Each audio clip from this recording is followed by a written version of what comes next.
Size বড় পাইছি কোন জায়গায় বলেন তো? অ্যাপেক্স অ্যাপেক্স অপশন বি হচ্ছে আমার ফলস, অপশন সি কি হবে? রেশিও বেশি থাকে অ্যাপেক্স ভেরি গুড। সো তার মানে এখানে সি হচ্ছে ফলস। ডি কি বলেন তো? ফলস হবে ডি হচ্ছে ফলস। যদি এখানে TCO2 দিত তাহলে কি হতো? ট্রু ট্রু হইতো হতো। Very good. লার্জার কমপ্লায়েন্স, এটা কি ট্রু আর ফলস? ট্রু কারণ আমি একটু আগে বলছিলাম ছবি আইকা যে অ্যাপেক্স এর কমপ্লায়েন্স বেশি না বেজের কমপ্লায়েন্স বেশি, বেজের কমপ্লায়েন্স বেশি, ওর সারফেস এরিয়া বেশি। তো এই জন্য কিন্তু ওর কমপ্লায়েন্সের পরিমাণও বেশি, তাই না? সো এই জন্য অপশন ই হচ্ছে ট্রু। এইভাবে পরীক্ষার প্রশ্ন আসবে।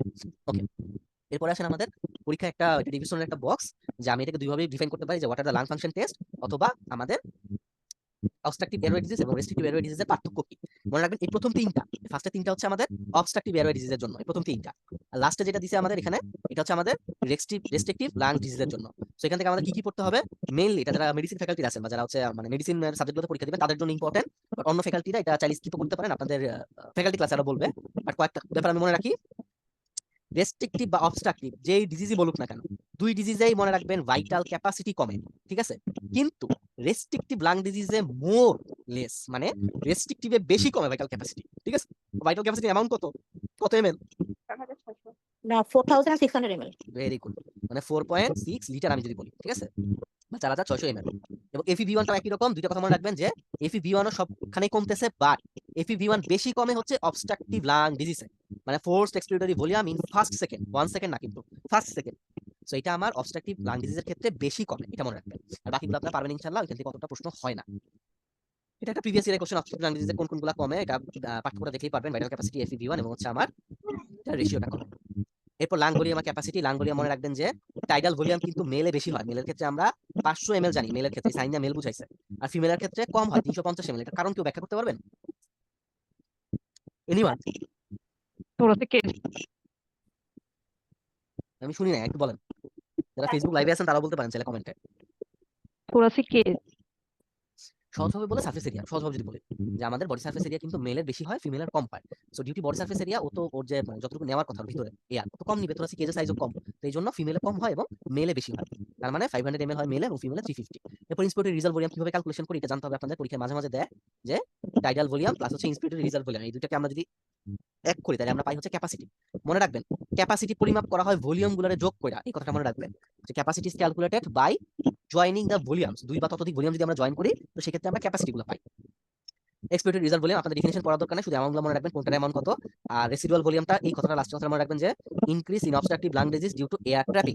এই কথাটা বুঝেন আপনারা? অবস্ট্রাকটিভ লাং ডিজিজের রেসিডুয়াল ভলিউম বাড়ে কেন? এখানে ক্লিনিক্যাল তো ক্লাসে আরো ভালো বুঝবেন। হ্যাঁ, তার মানে যখন আমাদের অবস্ট্রাকটিভ লাং ডিজিজ হচ্ছে তখন তো আমার কি হচ্ছে, বাতাসটা ভিতরে ঢুকতে পারতেছে, কিন্তু সমস্যাটা হচ্ছে ওর বাতাস বের হতে পারে না, মানে ভিতরে ট্র্যাপিং হয়ে যায় এয়ারটা। এই যে এয়ারটা ট্র্যাপিং হয় এই জন্য ওর কি হয়, রেসিডুয়াল যে ভলিউমটা আছে 1200 ml, সেটা আমার তখন কি হয়, বেড়ে যায়। সো রেসিডুয়াল ভলিউম ইনক্রিজ হয় কিন্তু অবস্ট্রাকটিভ লাং ডিজিজে। দুইটা এক্সাম্পল মনে রাখেন, অ্যাজমা, সিওপিডি। লাং ক্যাপাসিটি এটা আপনাদের লেকচার শিটেই আছে, জাস্ট একবার দেখে রাখবেন কোন ক্যাপাসিটিটা কত। স্পেশালি আমার টোটাল লাং ক্যাপাসিটি এটা মনে রাখবেন, এটা হচ্ছে আমাদের 5800 ml। আমরা স্পাইরোগ্রাম দিয়ে এটা মাপি, মনে রাখবেন যে স্পাইরোগ্রামের ছবিটা অনেক সময় আপনার জানতে হয়, আমি এখানে দেই নাই যেহেতু আপনাদের এটা রিভিউ ক্লাস। সো আমি এটা নিয়ে আলোচনা করলাম না, এখানে জাস্ট ভলিউম গুলো পড়বেন, ডেফিনেশন দরকার নাই, আপনি এটা সবাই জানেন। এই ভাই পার্থক্যটা রাখে। না বুঝিনি ভাই আপনি বলেন। ভেন্টিলেশন বলতে কি বোঝাচ্ছে? এই যে ভাইয়া অ্যাপেক্সে যে বলেন ভেন্টিলেশন বেজের তুলনায় একটা যে কথা বলেন ভাইয়া, অ্যাপেক্সে তো অ্যালভিওলার সাইজটা বড় হয়। হুম, তো কি এইখানে বুঝেন আমাকে বলেন, আমি বুঝাচ্ছি, আমাকে বলেন। ওই যে অ্যাপেক্স আর বেজের যে একটা কোয়েশ্চেন ছিল, হ্যাঁ, কোয়েশ্চেন দিছিলেন একটা, ওইখানে এই ভেন্টিলেশন সম্পর্কে বুঝিনি। ভেন্টিলেশন সম্পর্কে মানে ভেন্টিলেশন জিনিসটা কি এটা বুঝেন না, তাই তো? জি জি আচ্ছা, মনে রাখবেন আপু, অ্যাপেক্স আর বেজের মধ্যে আমি যদি পার্থক্য করতে চাই তাহলে মনে রাখবেন ভেন্টিলেশন মানে হচ্ছে, ধরেন আমি সহজভাবে বুঝাই, ধরেন আপনি খাবার খাচ্ছেন মুখে, তো আপনি মুখে যে খাবার খাইলেন এটা তো ইনটেক করলেন, খাবারটা ইনটেক করলেন, তো এটা মেটাবলিজম হইতে হবে না, খাবারটা পেটে যাবে, কিছু কিছু মানে অ্যাসিড সিক্রেশন হবে, মেটাবলিজম হবে। একইভাবে এয়ারেরও একই ঘটনা ঘটে। আপনি এয়ারটা নিচ্ছেন, আপনি ভিতরে ঢুকাচ্ছেন, কিন্তু এয়ারটা কিছু মানে কি বলবো প্রসেসের ভিতর দিয়ে যাবে, এখানে অক্সিজেন কার্বন ডাইঅক্সাইড দুইটা ভাগ হবে, বা এয়ারটা আমার কি বলবো প্রসেস হবে। এই যে এয়ারটা যে প্রসেস হওয়ার যে ব্যাপারটা, বা এয়ারটা যে ভেন্টিলেশন দিয়ে যে ঢুকা, এটাকেই বলা হয় ভেন্টিলেশন, ঠিক আছে? মানে কাইন্ড অফ মেটাবলিজমের মতো আপনি মনে রাখেন, এয়ারের মেটাবলিজমে বলা হয় ভেন্টিলেশন। আর পারফিউশন মানে কি, সরি মেটাবলিজম হচ্ছে ডাইজেশন হচ্ছে আপনার ভেন্টিলেশন হিসেবে মনে রাখেন, যে আপনার এটা ডাইজেশনের মতো হচ্ছে। আর অ্যাবজর্পশন বলতে আমি কি বুঝাই, টিস্যুর ভিতরে ঢুকানো না, অ্যাবজর্পশন কথার অর্থ হচ্ছে টিস্যুর ভিতরে ঢুকানো। তো ভেন্টিলেশন আর পারফিউশনের মধ্যে ডিফারেন্স হচ্ছে, ভেন্টিলেশন মানে এয়ারটা যেটা ঢুকতেছে বা ভেন্টিলেট হচ্ছে সেটা হচ্ছে ভেন্টিলেশন। আর পারফিউশন মানে যখন টিস্যু সেটাকে ইউজ করতে পারবে, বা টিস্যুর ভিতরে যখন সেই মানে ভেন্টিলেট এয়ারটা যখন ঢুকবে, এটাকেই বলা হবে পারফিউশন। মনে রাখবেন আমাদের যে অ্যাপেক্স আর বেজের পার্থক্য, এর মধ্যে বেজের যদিও অ্যালভিওলার সাইজটা ছোট হয়, কিন্তু আমরা বেজের মধ্যে একটা কথা পড়ছিলাম, বেজের কি আমাদের ব্লাড ফ্লো বেশি ছিল না? ছবিটা দেখেন তো, এই যে দেখেন বেজের মধ্যে কি আমার ব্লাড ফ্লো বেশি নাই যে, ব্লাড ফ্লোটা দেখেন এই জায়গার মধ্যে লাল বেশি আমি বলছি, যদিও অ্যালভিওলার সাইজ কম ছোট, কিন্তু টোটাল হিসাব করলে দেখেন ওর কিন্তু ব্লাড ফ্লো আমার বেজে বেশি। সো মনে রাখবেন আমি যেটা কথা বললাম না যে ডাইজেশন অ্যাবজর্পশন বোঝানোর জন্য বললাম, দুটো কিন্তু এক না, জাস্ট বোঝানোর জন্য। ঠিক এই ব্যাখ্যাটা এখানে প্রযোজ্য, যেহেতু আপনার এখানে ব্লাড ফ্লোটা বেশি হয়, তো ব্লাড ফ্লো বেশি মানে আপনার ভেন্টিলেশন পারফিউশন মানে এয়ারটা গ্রহণ করা এবং এয়ারটা প্রসেস করা, এই দুইটা ঘটনায় বেশি হবে। সো যেহেতু ব্লাড ফ্লো বেশি আমার বেজের মধ্যে, সো বেজের ক্ষেত্রে আমার ভেন্টিলেশন পারফিউশন দুইটাই হাইয়ার হবে। এখন ক্লিয়ার আপু? জি ভাইয়া। সো ভেন্টিলেশন পারফিউশনের সাথে কিন্তু কখনো আপনার গ্যাসিয়াস এক্সচেঞ্জকে মিলাবেন না, ঠিক আছে? গ্যাসিয়াস এক্সচেঞ্জ মানে ঢুকার বের হওয়াকে বোঝাচ্ছে, আর ভেন্টিলেশন পারফিউশন কিন্তু একটু ডিপ থট। ওকে, আপনারা স্পেশালি এই পার্থক্যটা পড়বেন, আপনাদের জন্য ইনফিনিটি স্টার আমি কিন্তু আগে দিয়ে দিছি, যে ইনফিনিটি স্টার লিখে দিছি, তার মানে আপনাদের মার্চের যে পরীক্ষা হবে এখানে স্যার ম্যাডামদের একটা ইনফিনিটি স্টার টপিক হচ্ছে এইটা, সো এটা ভালোভাবে খেয়াল রাখেন। আচ্ছা, আমরা ছিলাম হচ্ছে এখানে ভেক্টর অফ ভাইটাল ক্যাপাসিটিতে, একবার দেখবেন আপনারা, এটা আপনাদের শীটেও আছে, স্ক্রিনশট রাখতে পারেন। একটা কথা মনে রাখবেন, vital capacity is proportional to the respiratory muscle strength. তার মানে যার রেসপিরেটরি মাসেল স্ট্রেংথ যত বেশি হবে তার ভাইটাল ক্যাপাসিটি তত বেশি হবে। সো আমাকে বলেন তো, একটা অ্যাজমার পেশেন্টের ভাইটাল ক্যাপাসিটি বেশি হবে নাকি একটা নর্মাল পেশেন্টের ভাইটাল ক্যাপাসিটি বেশি হবে?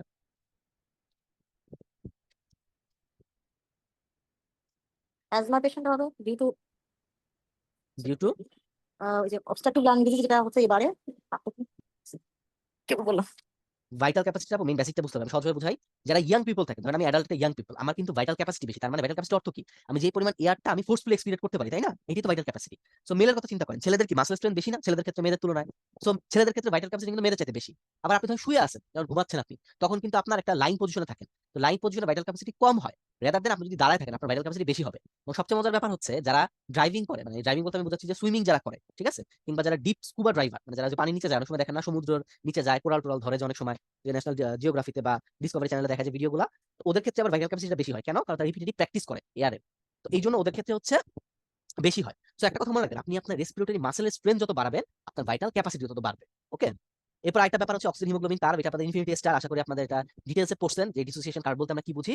আমি যা শর্টকাটে দুইটা কথা মনে রাখবেন, যদি সবকিছু আপনি ভুলে যান কার্ভের, আপনি দুইটা কথা মনে রাখবেন পরীক্ষার অপশনে, যে একমাত্র সবকিছু বাড়লে, এভরিথিং যদি ইনক্রিজ হয়, তাহলে অক্সিজেন হিমোগ্লোবিন ডিসোসিয়েশন কার্ভটা আমার রাইট সাইডে শিফট হবে। সবকিছু বাড়লে রাইটে শিফট হবে এক্সেপ্ট পিএইচ। কথাটা মনে রাখেন, কি বলছি আমি? Oxygen haemoglobin dissociation curve right shift হবে যদি সবকিছু বাড়ে এক্সেপ্ট পিএইচ। পিএইচ যদি আমার কমে, তাইলে আমার অক্সিজেন হিমোগ্লোবিন ডিসোসিয়েশন কার্ভটা রাইটে শিফট হয়, পিএইচ কমবে। বাট পিএইচ কমা মানে কোন আয়নটা বাড়া বলেন তো? Hydrogen ion. Very good. তার মানে যদি হাইড্রোজেন আয়ন বাড়ে প্লাস অন্যান্য যত ফ্যাক্টর আছে সব যদি বাড়ে, তাইলে আমার অক্সিজেন হিমোগ্লোবিন ডিসোসিয়েশন কার্ভটা আমার রাইটে শিফট হবে। আপনার পরীক্ষায় পাশের জন্য, পরীক্ষায় কমন ফেলানোর জন্য এর বেশি নলেজের দরকার নাই। এখন কেউ যদি আপনাদের পড়ায় যে ভাই বলেন তো অক্সিজেন হিমোগ্লোবিন ডিসোসিয়েশন কার্ভটা কেন সিগময়েড শেপ, আমি চাইলে আপনার গাইডন থেকে 1 ঘন্টা লেকচার দিতে পারবো যে অক্সিজেন হিমোগ্লোবিন ডিসোসিয়েশন কার্ভটা কেন সিগময়েড শেপ, কিন্তু এখানে পরীক্ষা লাগবে না। সো আপনার চান্স পাওয়ার জন্য ডিপ্লোমাতে কতটুকু পড়তে হবে আপনার লিমিট জানা জরুরি। আপনি যদি সব পড়া শুরু করেন আপনি কিন্তু মাথায় নিতে পারবেন না। সেই জন্য আপনার বুঝতে হবে আপনি কতটুকু নিবেন। কেমন? আমি এটাকে শর্ট করে নিয়ে আসছি, আপনাদের শীটেও আছে যে কোন কোন ফ্যাক্টরগুলো রাইটে শিফট করে, যারা বুদ্ধিমান তারা যেকোনো একটা সাইড পড়েন, ঠিক আছে? আর লেফট শিফটের ক্ষেত্রে এই কয়েকটা ইম্পর্টেন্ট, যে হিমোগ্লোবিন এফ, হিমোগ্লোবিন আর কার্বক্সি হিমোগ্লোবিন, এগুলো লেফট শিফটের জন্য দায়ী। ওই একই কথা আপনার শীট থেকে দিছি আমি, এর মধ্যে কয়েকটা ডিজিজের কথা লেখা আছে, স্পেশালি থাইরোটক্সিকোসিস, পলিসাইথেমিয়া এবং হাই অল্টিটিউড, এই তিনটা কথা মনে রাখবেন। হাইপোক্সিয়ার ক্ষেত্রে রাইটে শিফট হয়। হাইপোক্সিয়া মানে যদিও লেস অক্সিজেন, মনে রাখেন, যদিও লেস অক্সিজেন, তারপরও হাইপোক্সিয়াতে কিন্তু আপনার কার্ভটা রাইটে শিফট হয়, মনে রাখবেন। হাইপোক্সিয়া এবং হাই অল্টিটিউড দুইটার ক্ষেত্রে আমার কার্ভটা রাইটে শিফট হয়, এই দুইটা কথা ভালো করে মনে রাখবেন। ওকে, আর আরেকটা কথা আছে দেখেন, the curve will shift to the right if all the factor including all anaemia except thalassaemia. So পরীক্ষা যদি এসবিএ দেয়, থ্যালাসেমিয়াতে অক্সিজেন হিমোগ্লোবিন ডিসোসিয়েশন কার্ভটা কোন দিকে শিফট হয়, কি অ্যান্সার দিবেন? লেফট। Very good. আচ্ছা, এরপর আসলে ক্লোরাইড শিফট। আমি ক্লোরাইড শিফট থেকে বেশি কিছু পড়াবো না, জাস্ট ক্লোরাইড শিফট একবার বুঝাই দেই, আপনাদের আশা করি লেকচার ক্লাসে পড়াইছে, আমি জাস্ট একবার বুঝাই দেই। ক্লোরাইড শিফট মানে কি? আমাদের ধরেন সারাউন্ডিং ইন্টারসেলুলারি আমাদের আমার ক্লোরাইডটাতে আপনি বাইরে বের করে দিবেন, মানে আরবিসি মেমব্রেনের বাইরে চলে যাবে ক্লোরাইডটা, সরি আরবিসি মেমব্রেনের ভিতরে ক্লোরাইডটা ঢুকবে। সো এই ক্লোরাইডটা যে আরবিসির ভিতরে ঢুকবে, তো এই জন্য তো কিছু মেকানিজমের দরকার আছে, তাই না? এই মেকানিজমটাই হচ্ছে ক্লোরাইড শিফট। কিভাবে হয় দেখেন, ফার্স্টে আমার ধরেন কার্বন ডাইঅক্সাইড একটা বাইরে আছে, আরবিসির বাইরে আছে, এটা একটা আরবিসি, দিস ইজ ওয়ান, এটা হচ্ছে আরবিসি, এটা অন্য কিছু ভাবেন না আপনি, এটা মানে হচ্ছে আরবিসি।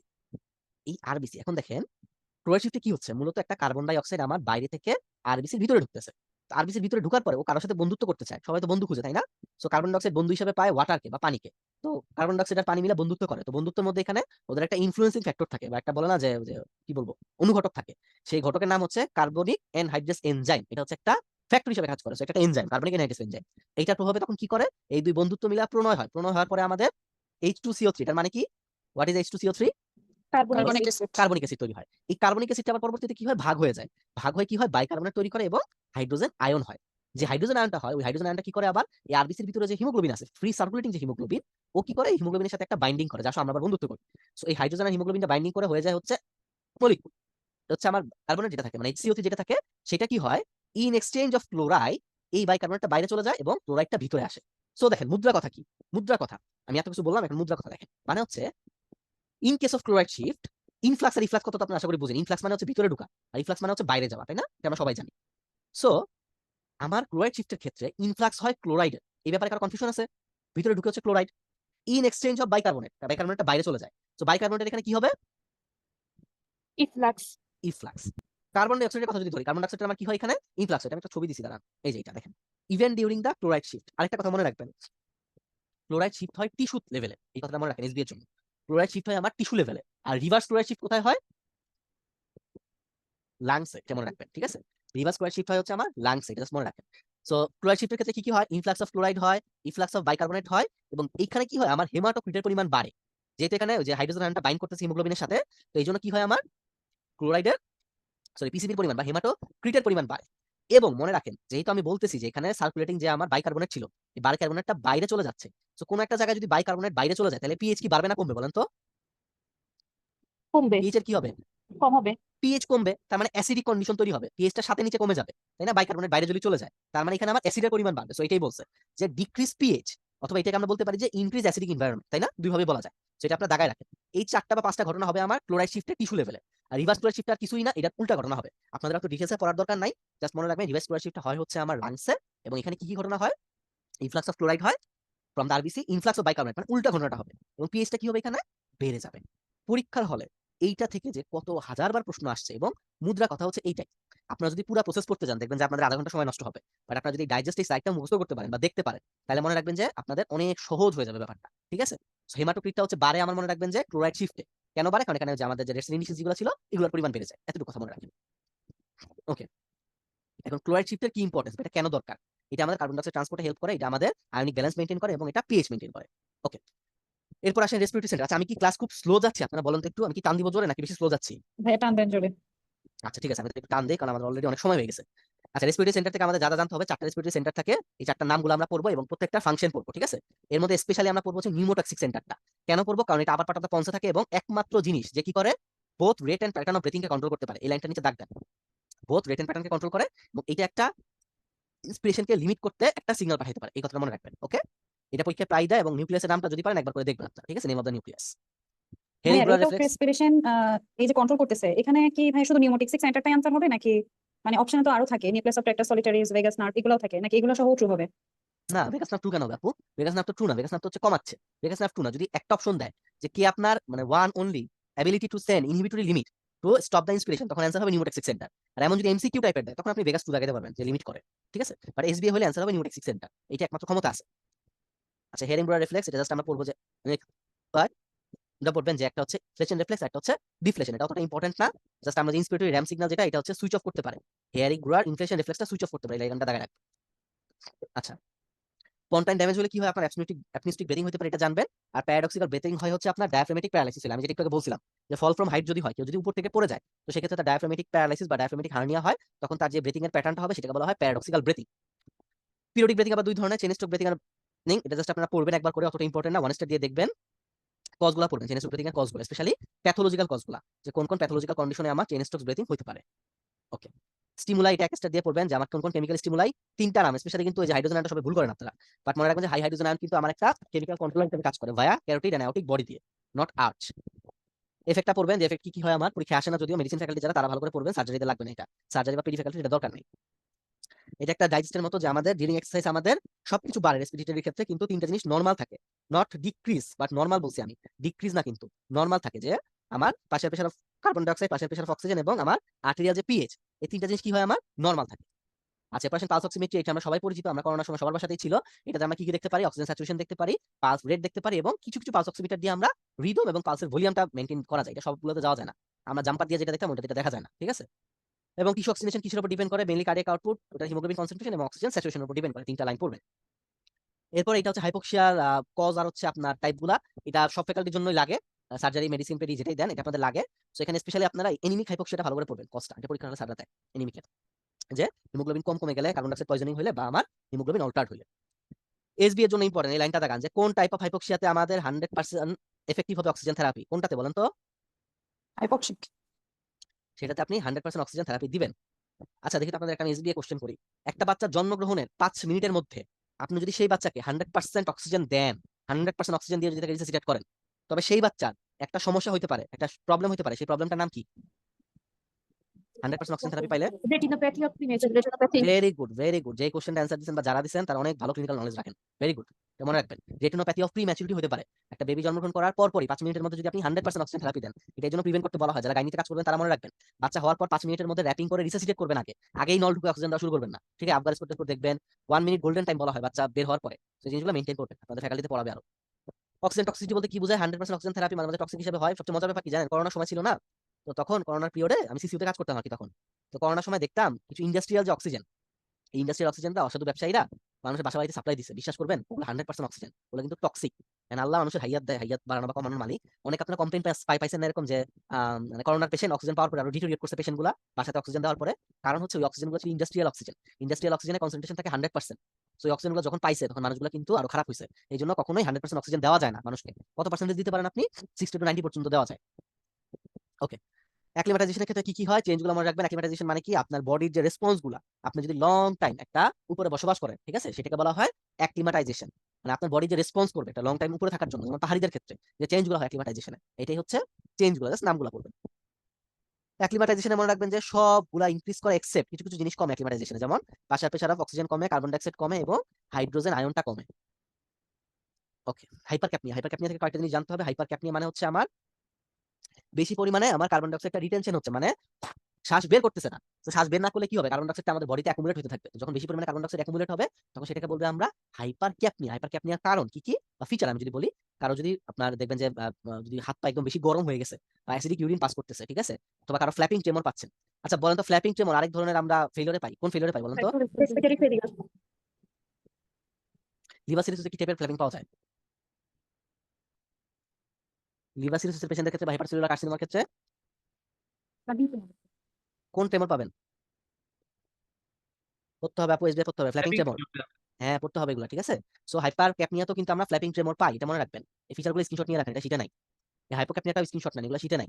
হাইপোক্যাপনিয়া কেন হতে পারে মনে রাখবেন? হাইপার ভেন্টিলেশনের জন্য। মানে আপনার হিস্ট্রিয়ার পেশেন্ট দেখছেন না ওয়ার্ডে যখন মেইনটেইন করছেন, ওদের ক্ষেত্রে কি হয়? ওরা বেশি পরিমাণে হা হা হা এরকম করতে থাকে। তো যখন বারবার আপনি শ্বাস বের করবেন তখন আপনার কি হবে? বেশি পরিমাণে আপনার কার্বন ডাইঅক্সাইড বডি থেকে বের হয়ে যাবে। সো তখন কি ডেভেলপ করে আমার হাইপোক্যাপনিয়া, মানে আমার কার্বন ডাইঅক্সাইডের পরিমাণটা কমে যায়। যখন কার্বন ডাইঅক্সাইডের পরিমাণ আপনার বডিতে কমে যাবে, সাবসিকুয়েন্টলি আপনার আরেকটা জিনিস কমে, সেটা নাম হচ্ছে ক্যালসিয়াম।